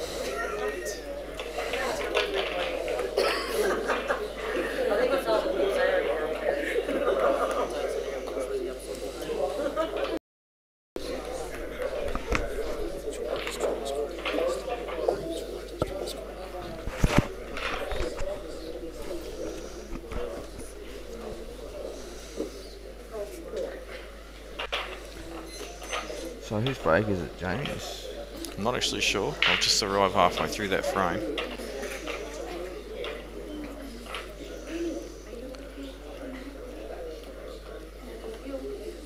So, a few girls around Tania there. I'm surprised she hasn't stormed out of here. Good character shown. She definitely didn't play to the level she did when she knocked off some of the top players on her way through the draw. I think she belted Elise Mabbott pretty hard. Yep. And I heard she played exceptional Poole. But yeah, probably disappointed in herself for that match. But she'll live to fight another day. Yeah, she also knocked off. I was actually commentating the match.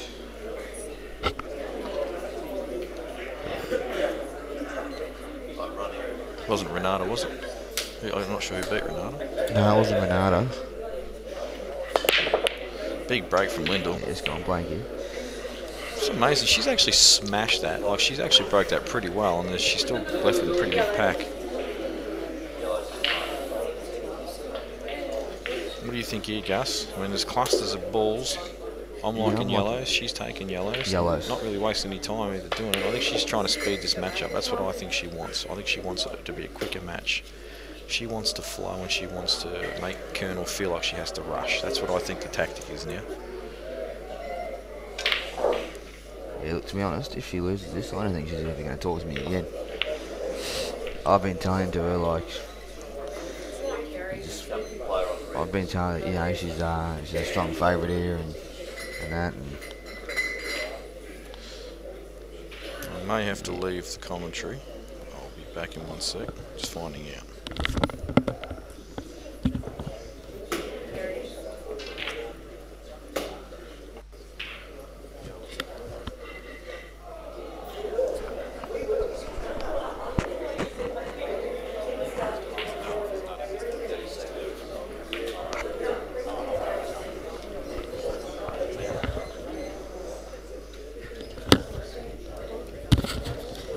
Alright guys, I've got to go, probably won't be back, so enjoy Gus's commentary.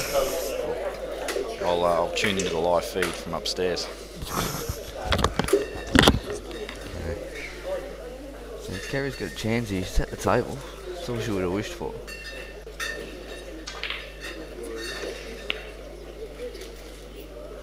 Just going with the coverage there.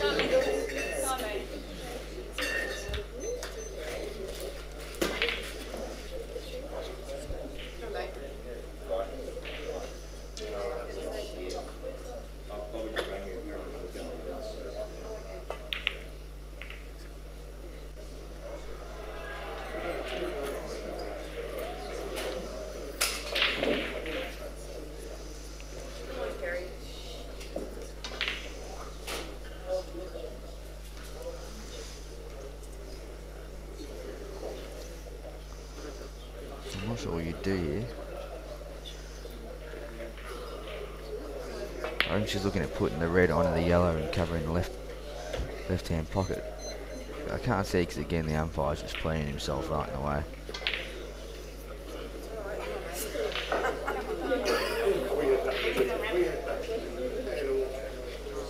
That's what she's tried to do and hasn't quite worked out. So Lyndall's just going to play a deliberate foul here.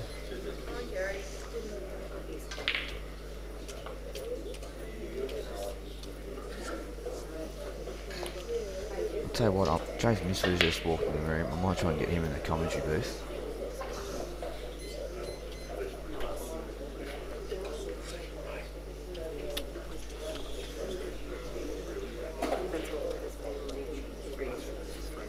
I've just Kimpton Cress has just gone to get James Misford. He does love the ladies pool. Just trying to wave at him. He's just giving me a smile.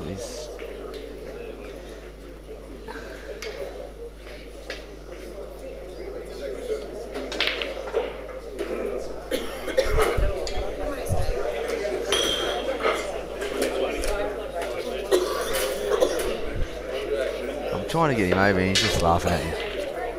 He's just saying, how good of a killist am I? Peri Peri chicken. So Lyndall's played a great shot there, just promoted her yellows.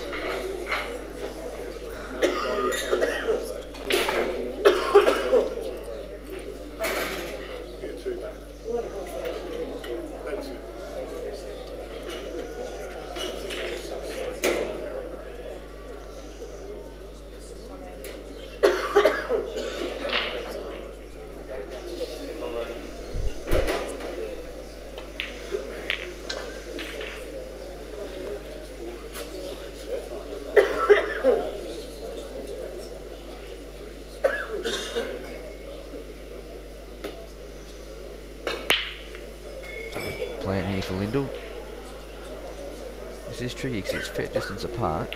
It's pretty straight. Oh no, she went to put it cleanly, I think. And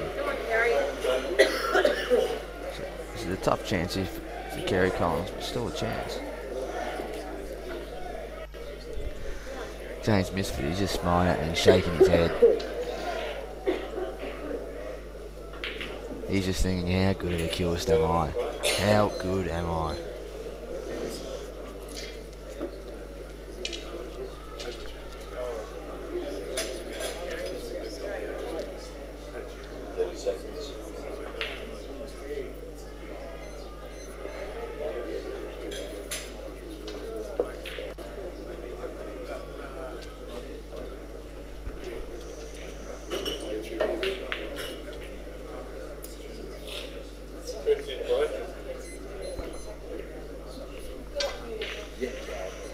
Be able to get James O'Reilly in the commentary booth. He said he'd want to do a little bit.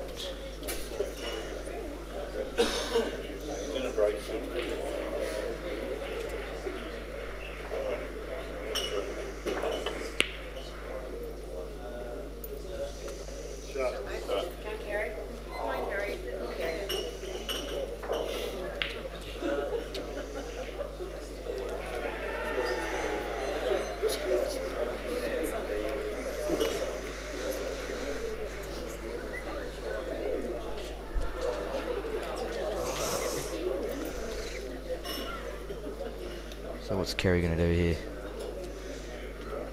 Got no idea. She's in a little bit of trouble. She's have to find something special here. Oh no. It's a lazy. I think she's going to get lucky though. It's going to cover the two bottom yellows. But going to join me will be James O'Reilly. So James O'Reilly is just about to join me. He can go through these tactical frames better than what I can. Hello, James. Hi everyone. Lyndall's up against the ropes. Look at him straight into it. He's all over it, Jimmy.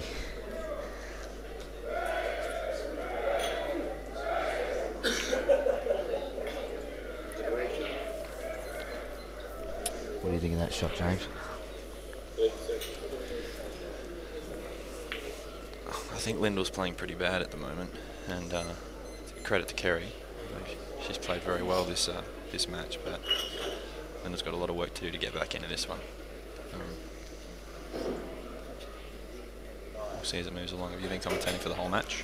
No, I haven't. No, I've slept for half the day, as Jamie has let people know. Actually, the first sleeping since I've been here. And it was only at 10 o'clock.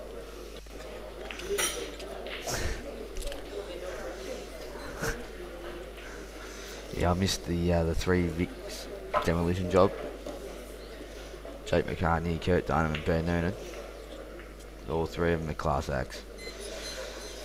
We won't know yet, but hopefully Lyndall's got behind this yellow. Yes, she has. So hard to know if Kerri's on that red down the bottom rail. Looking from our camera view, I reckon she might be able to hit the right-hand side of it. But not sure how she's going to get it safe. She can certainly hit some of it. The question is if it's on. It's obviously very important for Lyndall to try to keep this pocket protected, because all the balls, I suppose the preference is to send the balls into this pocket. If Kerri can play this one, can pot this one on the bottom rail and come around sort of back to the blue spot, which she has done now, she's going to have a really good look in at this one. I expect that red passes under the yellow in the top left-hand corner. So would you play that one first?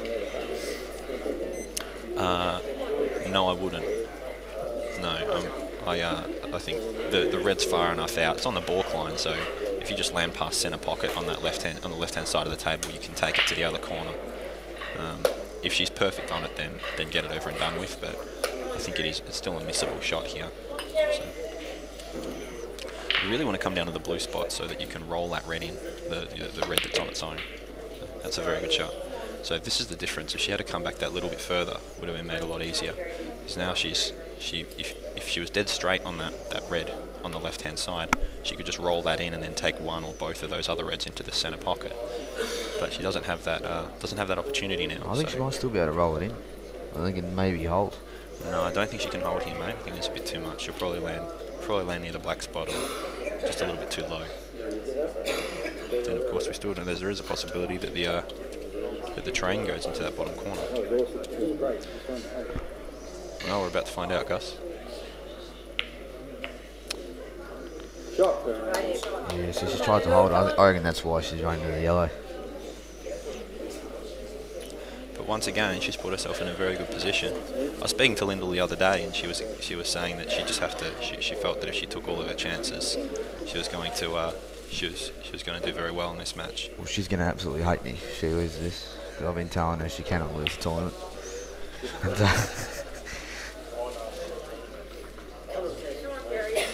so I'm not sure she's going to talk to me again.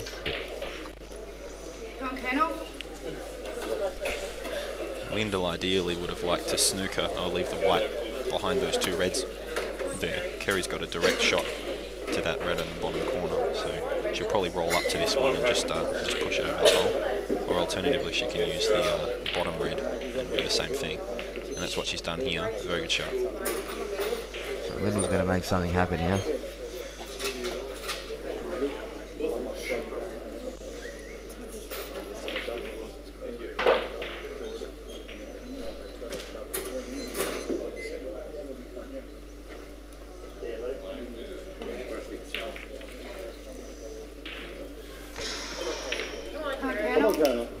So I reckon the Colonel's just going to kick this red out now. Just get it out of there.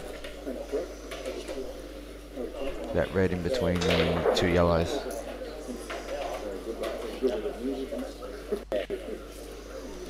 I can understand you saying that, but I don't think that's the shot that she'll take. Because kicking that red out is quite difficult on that angle. And what's more, really, I think she's just going to see that as kicking Lyndall's yellow out, which she doesn't particularly want to do. She's got control of the pocket there, so I think she's going to try to maintain that.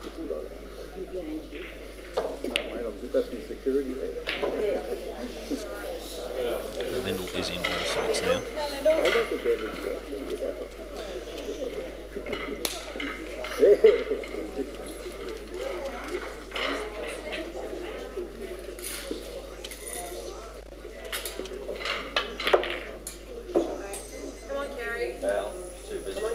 So here we go. This is one good shot in, it could be over.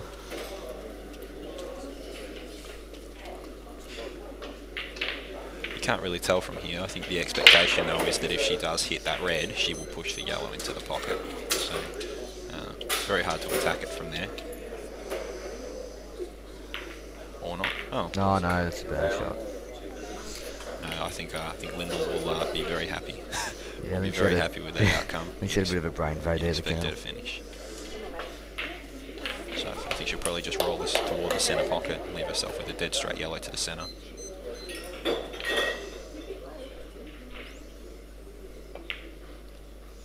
Which is exactly what she's done. And Yeah, then great shot. roll in to the 5-6 down. Just get his feelings gonna go hill.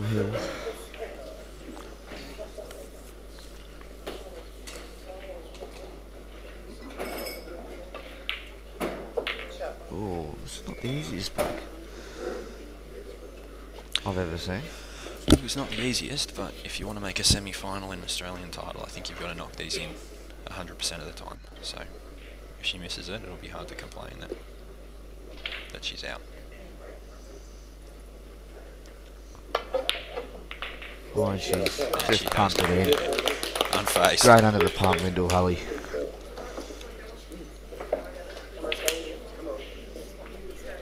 But Mickey and Tracy, not sure.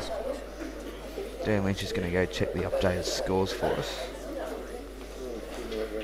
What has Kerri's biggest lead been in this match? I think she was 5-2. 5-2. So yeah. Okay.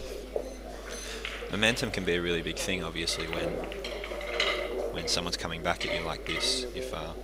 If Lyndall can win the next frame and take it to 6-all, she probably becomes considerable favourite straight away, just because she's got that momentum. She'll be feeling very excited and ready to take her opportunities, and Kerri will be feeling very nervous and hoping to get away with it. It's funny how the mentality changes. So hopefully we see a hill match, so a hill frame. It would be great for the viewers. We'll go from there. And Just looking over at Travis Crawley, the guy must have dropped another 30 kilos. He looks fantastic. Tell you what, I was saying that earlier. I Couldn't was saying it recognise off the air, but since you said it on air, he is lost. Good on him. Fair bit of weight there. Yeah, no, fantastic. Been looking at him, watching him play for about 2 minutes, thinking he's all right. Oh yeah, it's Trav Crawley. Welcome to the tournament, Trav. It is 4-3 Mickey McPherson over Tracy Scary. So Tracy right back in that one now.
Yes, Peach Fluff, Peach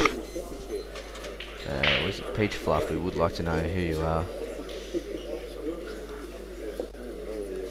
Brett Rogers, if you're listening, you're an absolute egg, mate, and cannot fire. While we're at it, Brett Rogers would actually like to know who you are too. So if you can, if you can send in a pic or something, that'd be fantastic. The man cannot fire. All right, so here we go. Kerri's break to take the match at 7-5.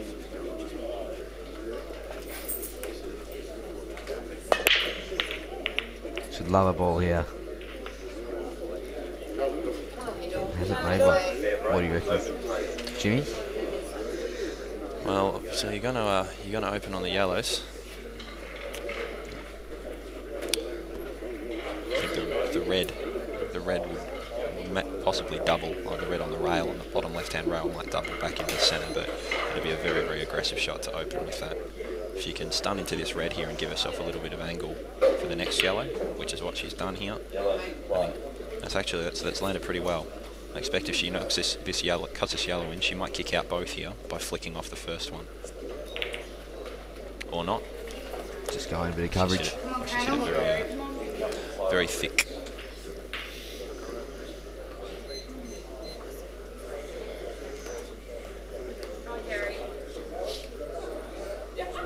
I think the one thing that you're guaranteed of in these sort of matches or these sort of frames is a long tight frame. I think anyone wants to expose themselves by taking on an out that isn't there, put themselves in a position where they get their opponent to and let the other finish. So I think all shots are going to be played with a high degree of caution, more so. You love this sort of stuff, don't you, Jimmy? You love the tactical side of things. I like playing very slowly, but I'm not so sure about the tactical stuff. Come on, Dunham. Come on, Kerri. Come on, honey. Come on, KFC. One of the smartest players going around, James O'Reilly.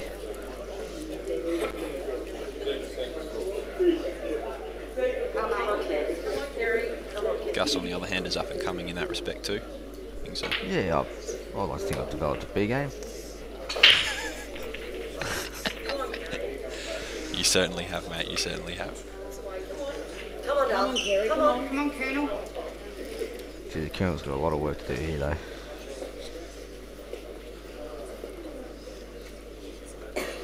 Yeah, problem ball is obviously that red on the left-hand side rail. Just played not a bad shot there. So for Lyndall, it goes both ways here. I actually like coming. I think Lyndall's a very attacking player. I think coming off that top rail and just kicking that yellow out, just kicking it back down the bottom of the table and leaving herself in the position where she can finish might be a good shot here. Kerri's going to take advantage of the fact that Lyndall's yellow doesn't go now. I don't believe it goes into the other corner. It's certainly into the left-hand corner. It certainly doesn't go into the top right-hand corner. So this would be a very good time now for Kerri to probably just kick that red off the rail and bump it out. Yeah, that's right. And just try to stay dangerous. Just try to put herself in a position where if Lyndall does make a mistake, Kerri can finish.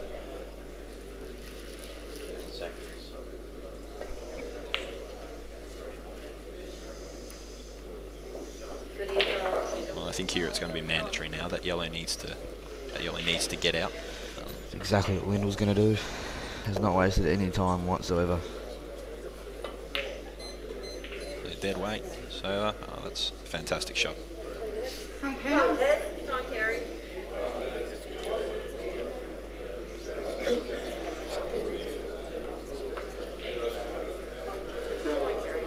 Especially in these sort of frames where it's very tight, where, as I was saying before, neither opponent wants to make a mistake. Just having your balls out in the open can create a tremendous level of implied pressure. Players like Ben Nunan and Jake do it very well. Mark Robertson's another that does it exceptionally well. He tries to promote his balls in such a way where every time you go to the table, if you miss, there's an expectation that you're going to lose. And it's very intimidating to play against, and particularly in a situation like this, it certainly makes all of your shots very, very difficult. So I mean, Lyndall's now a strong favourite just on the basis of that one, Kerri's one red that's on the rail there.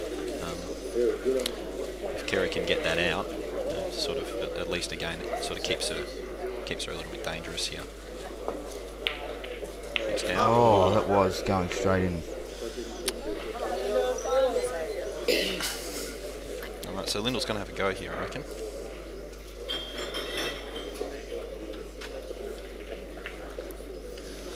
Do you think she's got angle, mate, to just go up the rail and hit that? So, well, she's not playing it like that, so... She's going to try and break out the yellow next... I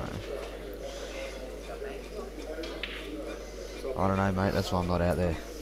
This is the big time stuff.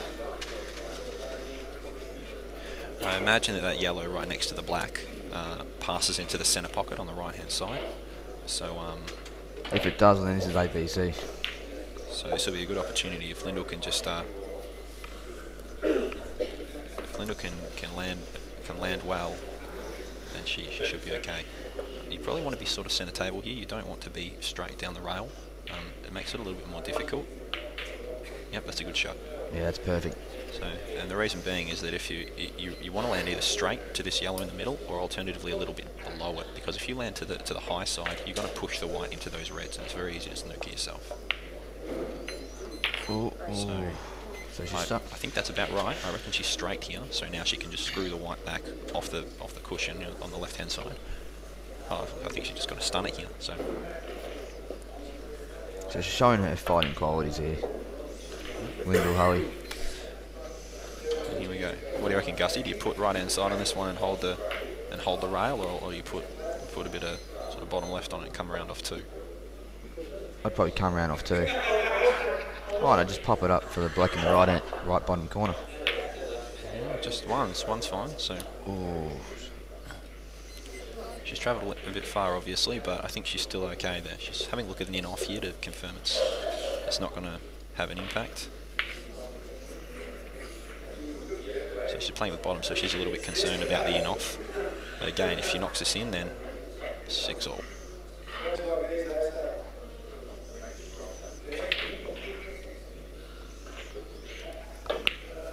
And straight on There it is. Oh, and she she's is giving absolutely pumped about that. She's Giddy up, giving she it says. the loudest come on you'll ever hear. Fantastic finish under pressure. Lyndall has a very good technique, and she's got a very good approach to the game. So she's always going to be great in those sort of situations. It's not often she's going to make mistakes there. And on the other table, Oh, I wouldn't be doing that. we got Oh, Tracy with an opportunity to go 4-all if she wins this frame. oh, just a straight double here. Do a cross double here. Straight in the corner. Uh-huh.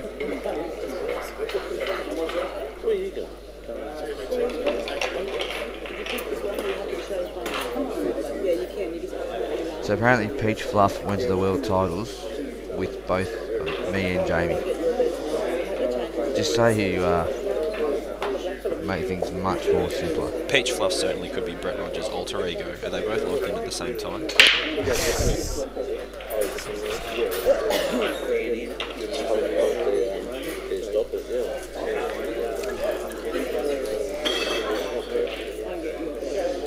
Yeah, so Mickey's played a good shot there. Look at that, just covering the hole. Well, if you're Tracy, I think you take the red over the hole. Her angle's no good right now. I think you take the red over the hole and you do your best to get down in that bottom right-hand corner sort of quadrant. And hopefully you land in a way that you can knock in the red to one of the other 6 pockets, other 5 pockets. So we'll see how we go. So here we go, 6-all. Lyndall Hulley's just broken off. Come up dry. Open table with yellows looking fantastic. They both look very good, but I think I'd expect that Kerri will open with the yellows here. What would we know, says Tracy, and just puts the red under the black. Tough shot here to get out the other end of the table on the black. So here's Kerri. She is going to open on those yellows, and it looks absolutely terrific. It's a golden opportunity. Can she hold her nose here? Still plenty of work to do though. Well, there's a little bit of negotiation, definitely. The order of the out's made a little bit funny by the fact that the black will only go into two pockets here. So I think ideally she probably would have liked to play that yellow on the bottom left-hand rail, on the left-hand side rail, play that last and then play black into the middle, but she's not going to have that opportunity.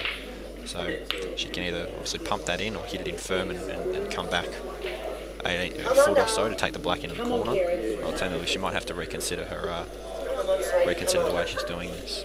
But again, it's an absolutely golden opportunity. It goes both ways, of course, because if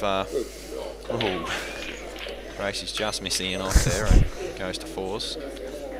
It goes both ways because if you look at those reds are sitting very nice too, and Lyndall is very much has the capacity to roll the reds in if Kerri should miss.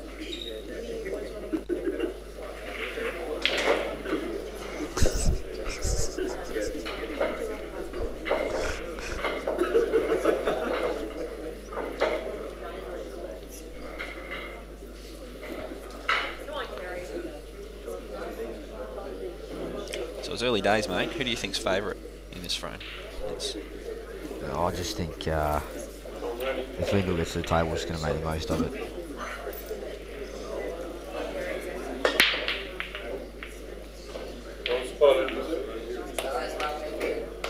Come on, Kerri. Come on, Delahunty. So this is going to be the shot here. Obviously, she's committed to taking this awkward yellow on the rail.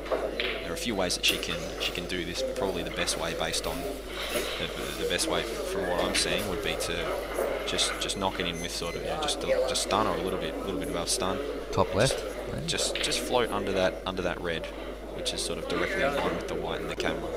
So if she can just go under that, then she's going to take the yellow to the centre, and she can just roll that last yellow in and roll the black in. So so I think the whole out probably rests on this shot here.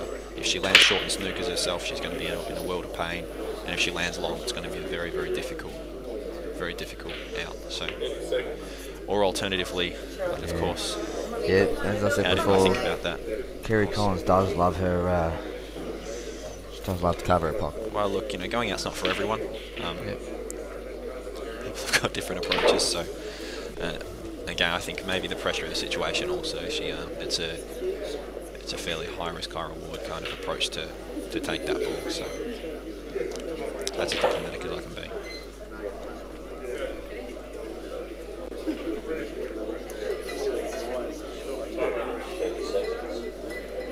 Well, mate, you did say if she gets to the table, she's going to make the most of her opportunities. But I think when we both imagined her getting to the table, we didn't imagine her getting to the table in this sort of format.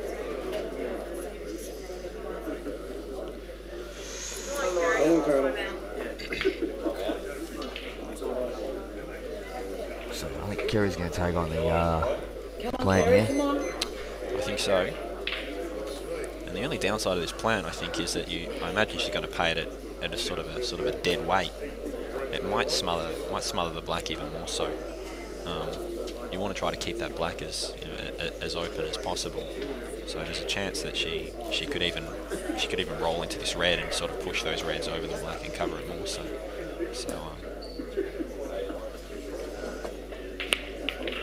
And that's what I was talking about. Just so the black's now become even more awkward, and it's lucky that red didn't push over an extra couple of inches. Or starting to get a little bit more messy here. This is what Lyndall will like.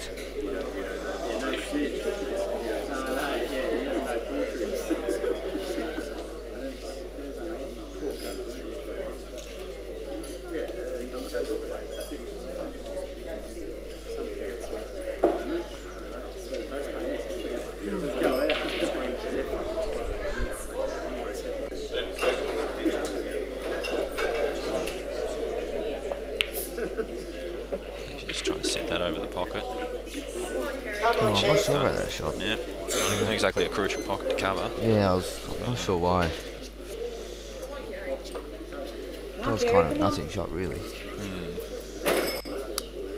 Only what Lyndall's saying there really is she doesn't feel that Kerri's going to be able to do any damage from there. But what, if she can see this yellow that's under the black and the reds, she might be able to play the plant on her yellow.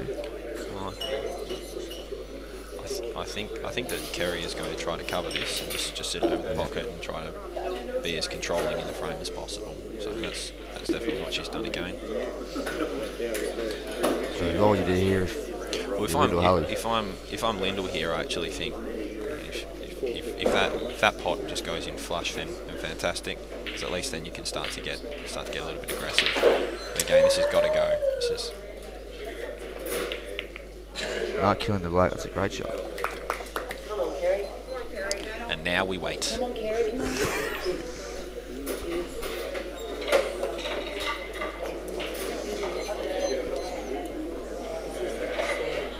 It's a great little shot there by Lyndall. The black doesn't go anywhere now, which is good for Lyndall. Obviously, Kerri's going to try to do something about that at some point. She could have, she probably could have done something there, truth be told, if she had have played that same shot but just at pace. There's a chance that the yellow will double and go into the other corner. But also the white's going to come back up and hit into that black and those and the reds there. So it's a good spot. It's a good spot for Lyndall now. She's sort of wrestled some control of the frame. she's going to try to make this as difficult as possible. I was just about to say, I'd nearly pot this yellow and leave the white in the jaws. That's exactly what she's done. As long as she doesn't snick that yellow, that's a fantastic shot. That's a great shot. Very risky. If she hit that yellow on the way through, it almost certainly would have been in off, and then that probably spells loss of frame. So that's an absolutely fantastic result. Puts Lyndall in a very commanding position if Kerri can't make a big pot here, or alternatively develop the balls. Gussie, what's your thought here, mate? If you've got 2 shots and you're Kerri, what are you going to do? Oh. Well, if she can't pot that yellow to the top left-hand corner. I don't think either pot goes. I would use that yellow. It's almost dead straight white into the yellow to kick open those balls and have a go. Similar to that, but quite a distance harder, and hope for an outcome. I feel she's in trouble now, though. She definitely is, yeah. And again, I think sometimes in that situation in particular, might be a time to just take your chances, especially because she was straight into it. She could probably pick where to strike that pack, so that she was going to kick them both out. And obviously, there's one more ball over the pocket. Tracy Heath about to go 5-4 up. Yeah, very good result. Shot, Kerri. Come on, Lyndall. Come on, Lyndall. Yeah, doesn't budge on the shot. Yeah, there it is. 5-4, Tracy Scary. So Lyndall's done exceptionally well here to work herself back into this frame. And the black again, I think the black is on again, which is not so much of a concern for Lyndall, because obviously her priority is probably either to go game here or alternatively to take a really commanding control of this frame.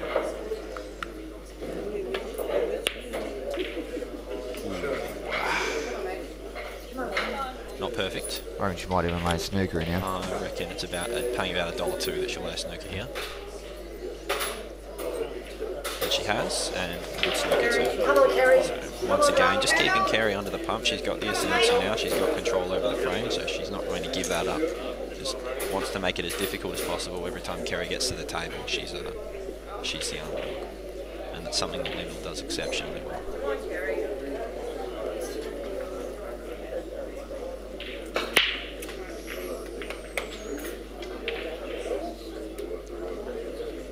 I just think come off the top rail, even with a bit of right hand side if you have to. It's quite hard to, especially if you play with just a touch of right. I mean, you can play natural, but if you play with a touch of right, it's very, very hard to miss both of those yellows. That being said, she should be aiming for something in particular. Good shot. Yeah, well played. The beauty of the balls that are when they're that close to a cushion is that you're very unlucky not to hit them, even if you miss, because you're likely to come off the cushion and hit them anyway. So it sort of increases the size of your target quite considerably. But again, a very good shot. What do you reckon, Gus? You just smash that 3-way Jackie to clip off the red. I'll tell you what, I've been looking at it for the last half an hour, and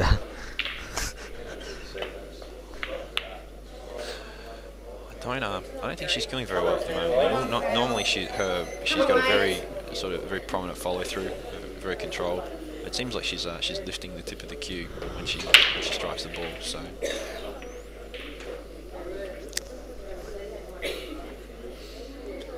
could just be the nerves, could be the moment.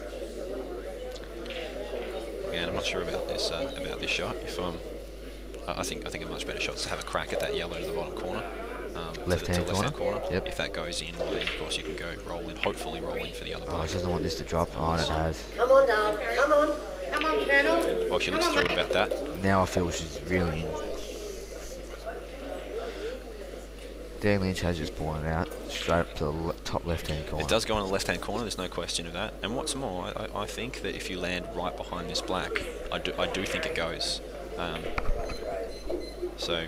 Oh, I'm not sure what she's doing here though. Oh, probably she's lining just lining it up, mate. I don't think she's going to play yellow direct. Come on, Kerri. Well, here we go.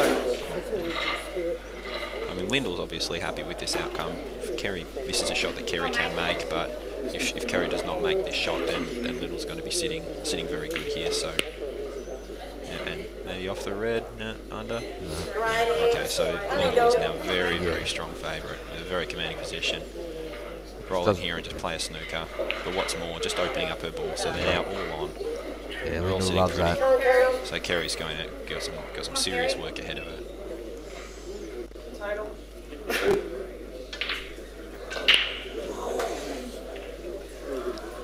Come on, Kerri.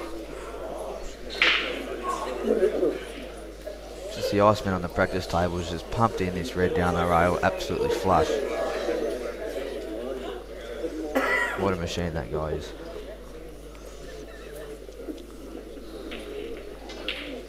And then the double that turns into a triple, and it is in. And I aim for the triple, he says, just trying to razz him up a bit.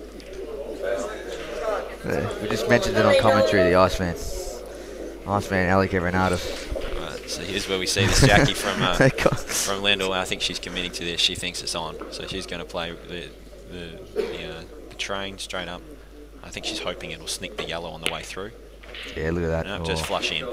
So this is now a big chance for Lyndall. Of course, there's that challenge of trying to get trying to develop that red at the bottom. Still plenty of work because the black's on the rail, and that red obviously near the yellow. So. Well, I think she's got the right idea here. She's actually, as opposed to using wasting inverted commas a shot to kick out that red from the cushion, I think she's going to try to send a red up under it, and just if she clips off either the red or that yellow, it's probably going straight into the pocket. So this, she's going to punch this in or just roll it. Ideally, she'd love two on the black here. Yeah, and especially with where Kerri's yellow is. If all the reds were gone and she had a straight. And she had a straight black there, it would still be quite a nervous black, in the sense that if she misses, the expectation is that she'll lose. So off, kick the yellow. Well, didn't get it, so I think we'll probably see her slow down a bit here. She's in total control though. So even just bumping this red, just come off the rail or just a little bit of the jaw, and just pretty much put the red back where it was before. Yep. Well, not quite, but I'm pretty sure Kerri can hit that. What would you do if you Kerri Collins here though?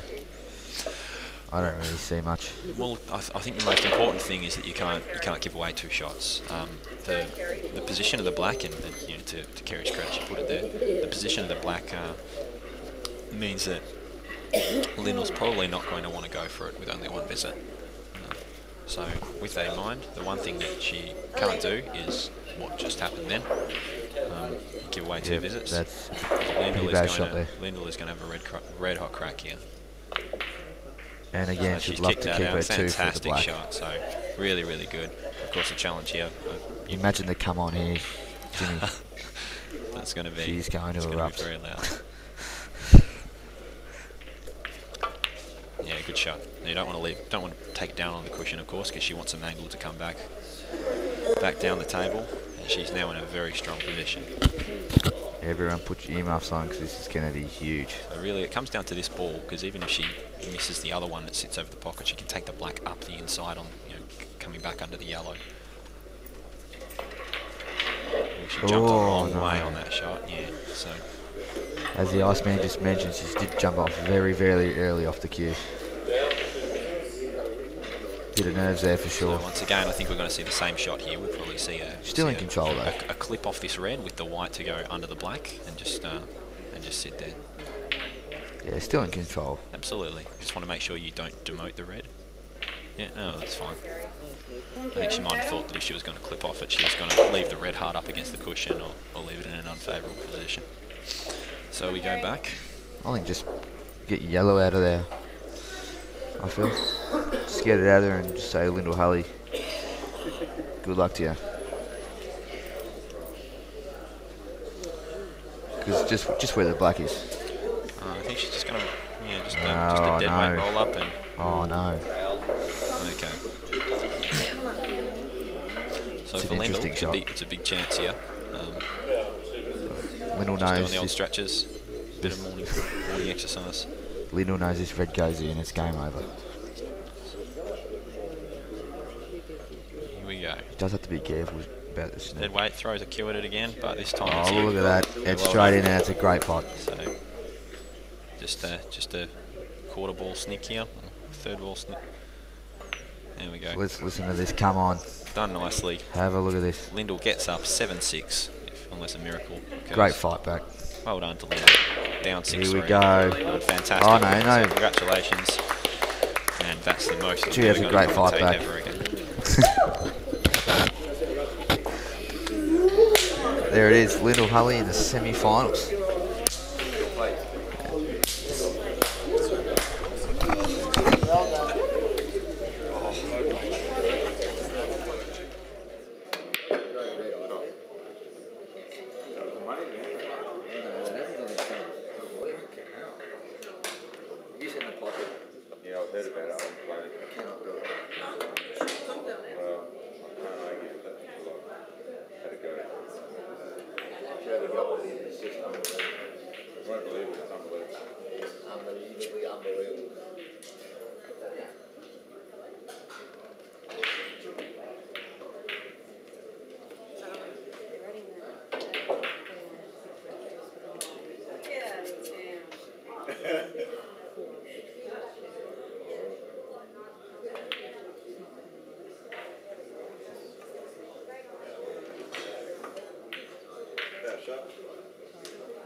That's what it's doing, yeah.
I've seen everything.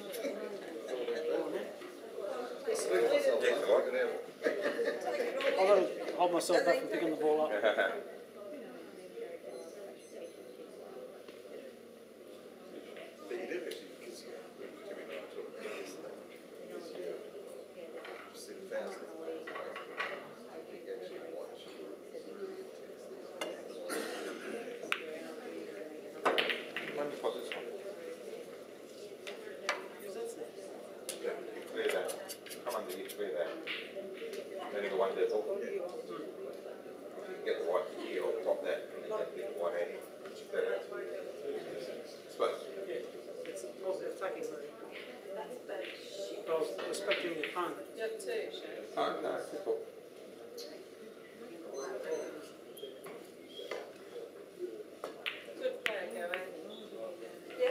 You got 2 shots in whining about your shape. No pleasing some people.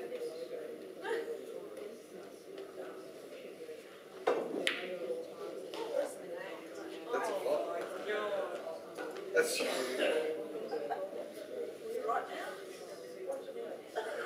So you didn't see that shot?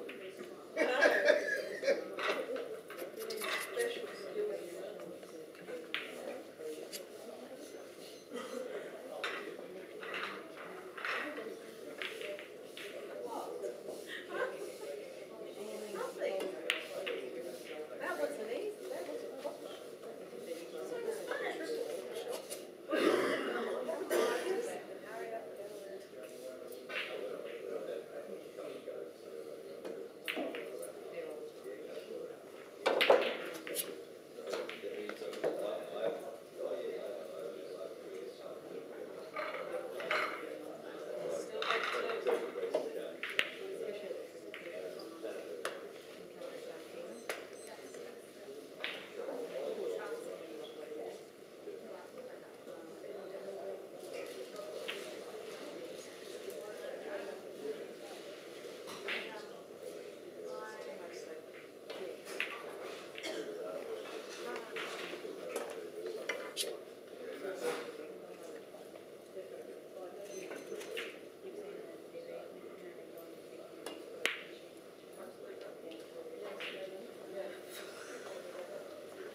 That's how we should be playing. I said, it might this guy they've been a little champion. Yeah.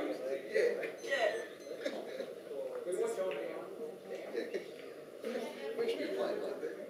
So it's probably going to take you 3 days.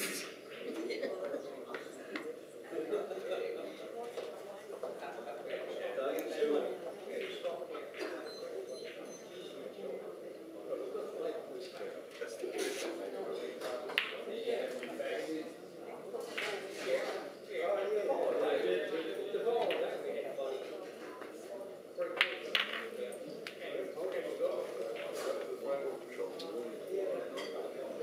Oh, yeah.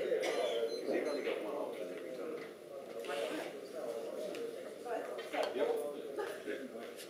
He got 7 options, 6 of them.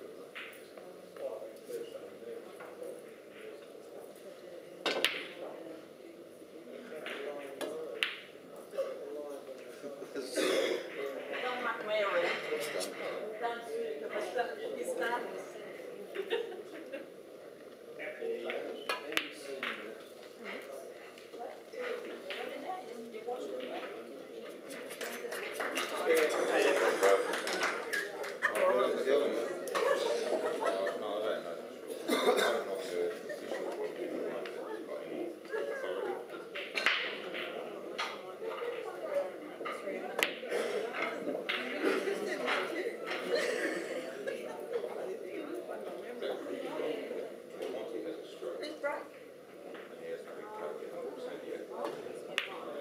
It'd be really fun if the cameras were rolling, people were going, what's this man?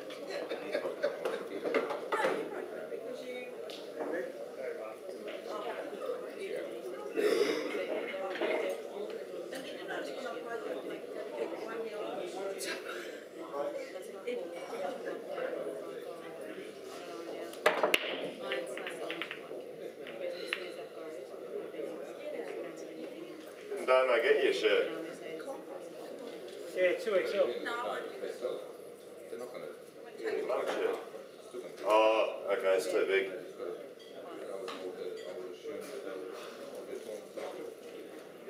You want me to have a shot or what?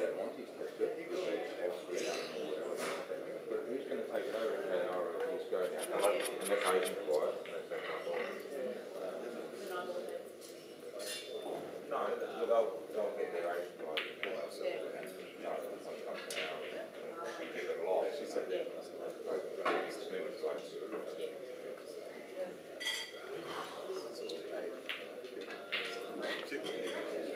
Yeah, I I'm not going to run Worst thing around. is I've got more than anybody else.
It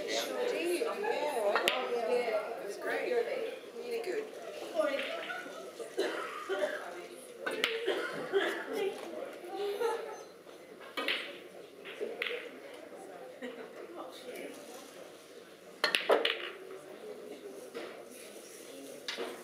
What's on this afternoon?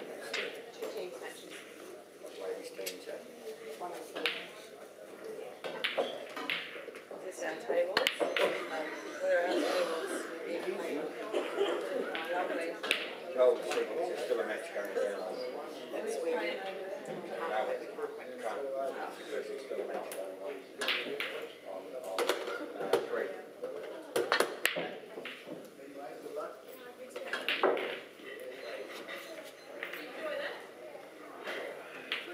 You're still on the table.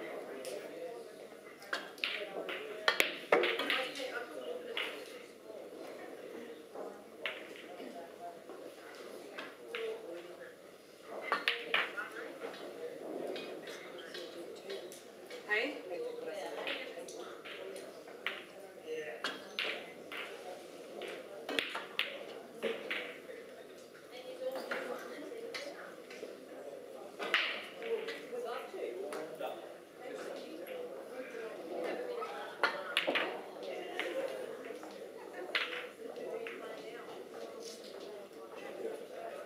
You're giving away your table score.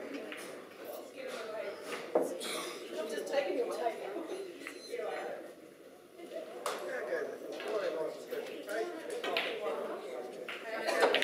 Yeah, I know. I'm not happy. The presentation finishes early. I'll be able to. Boring anyway, Take this look out. Still scared to get out. Good old days, just get out the road, dance, you know, there, you don't do nothing. Just saw the presentation. We're all flying out at 8 now, so We fly out in the morning, I think.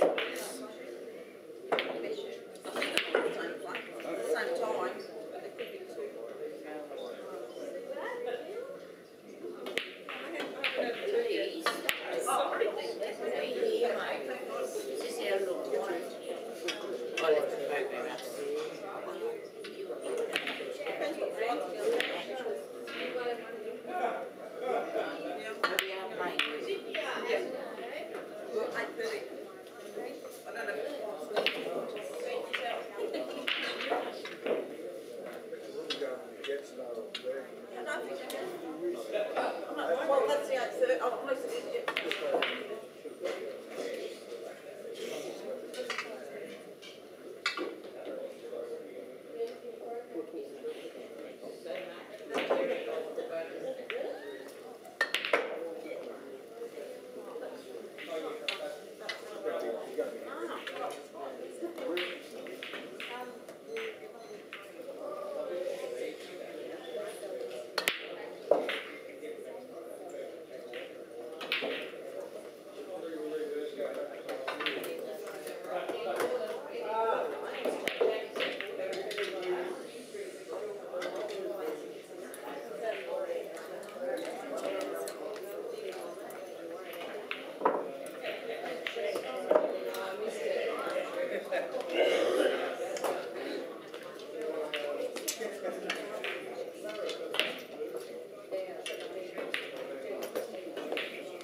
Some people who will pay each other once and they will vote.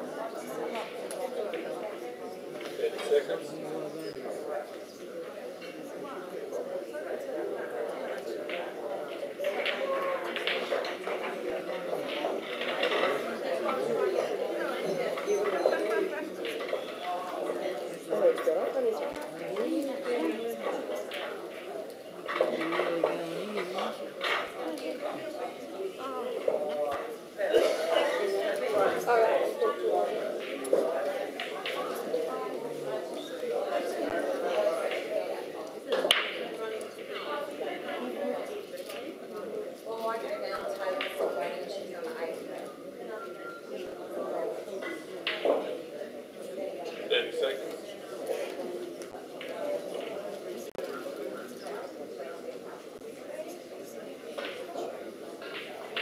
Yeah.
Darling, good. You've been playing all day, you're tired. No, I'm fired up.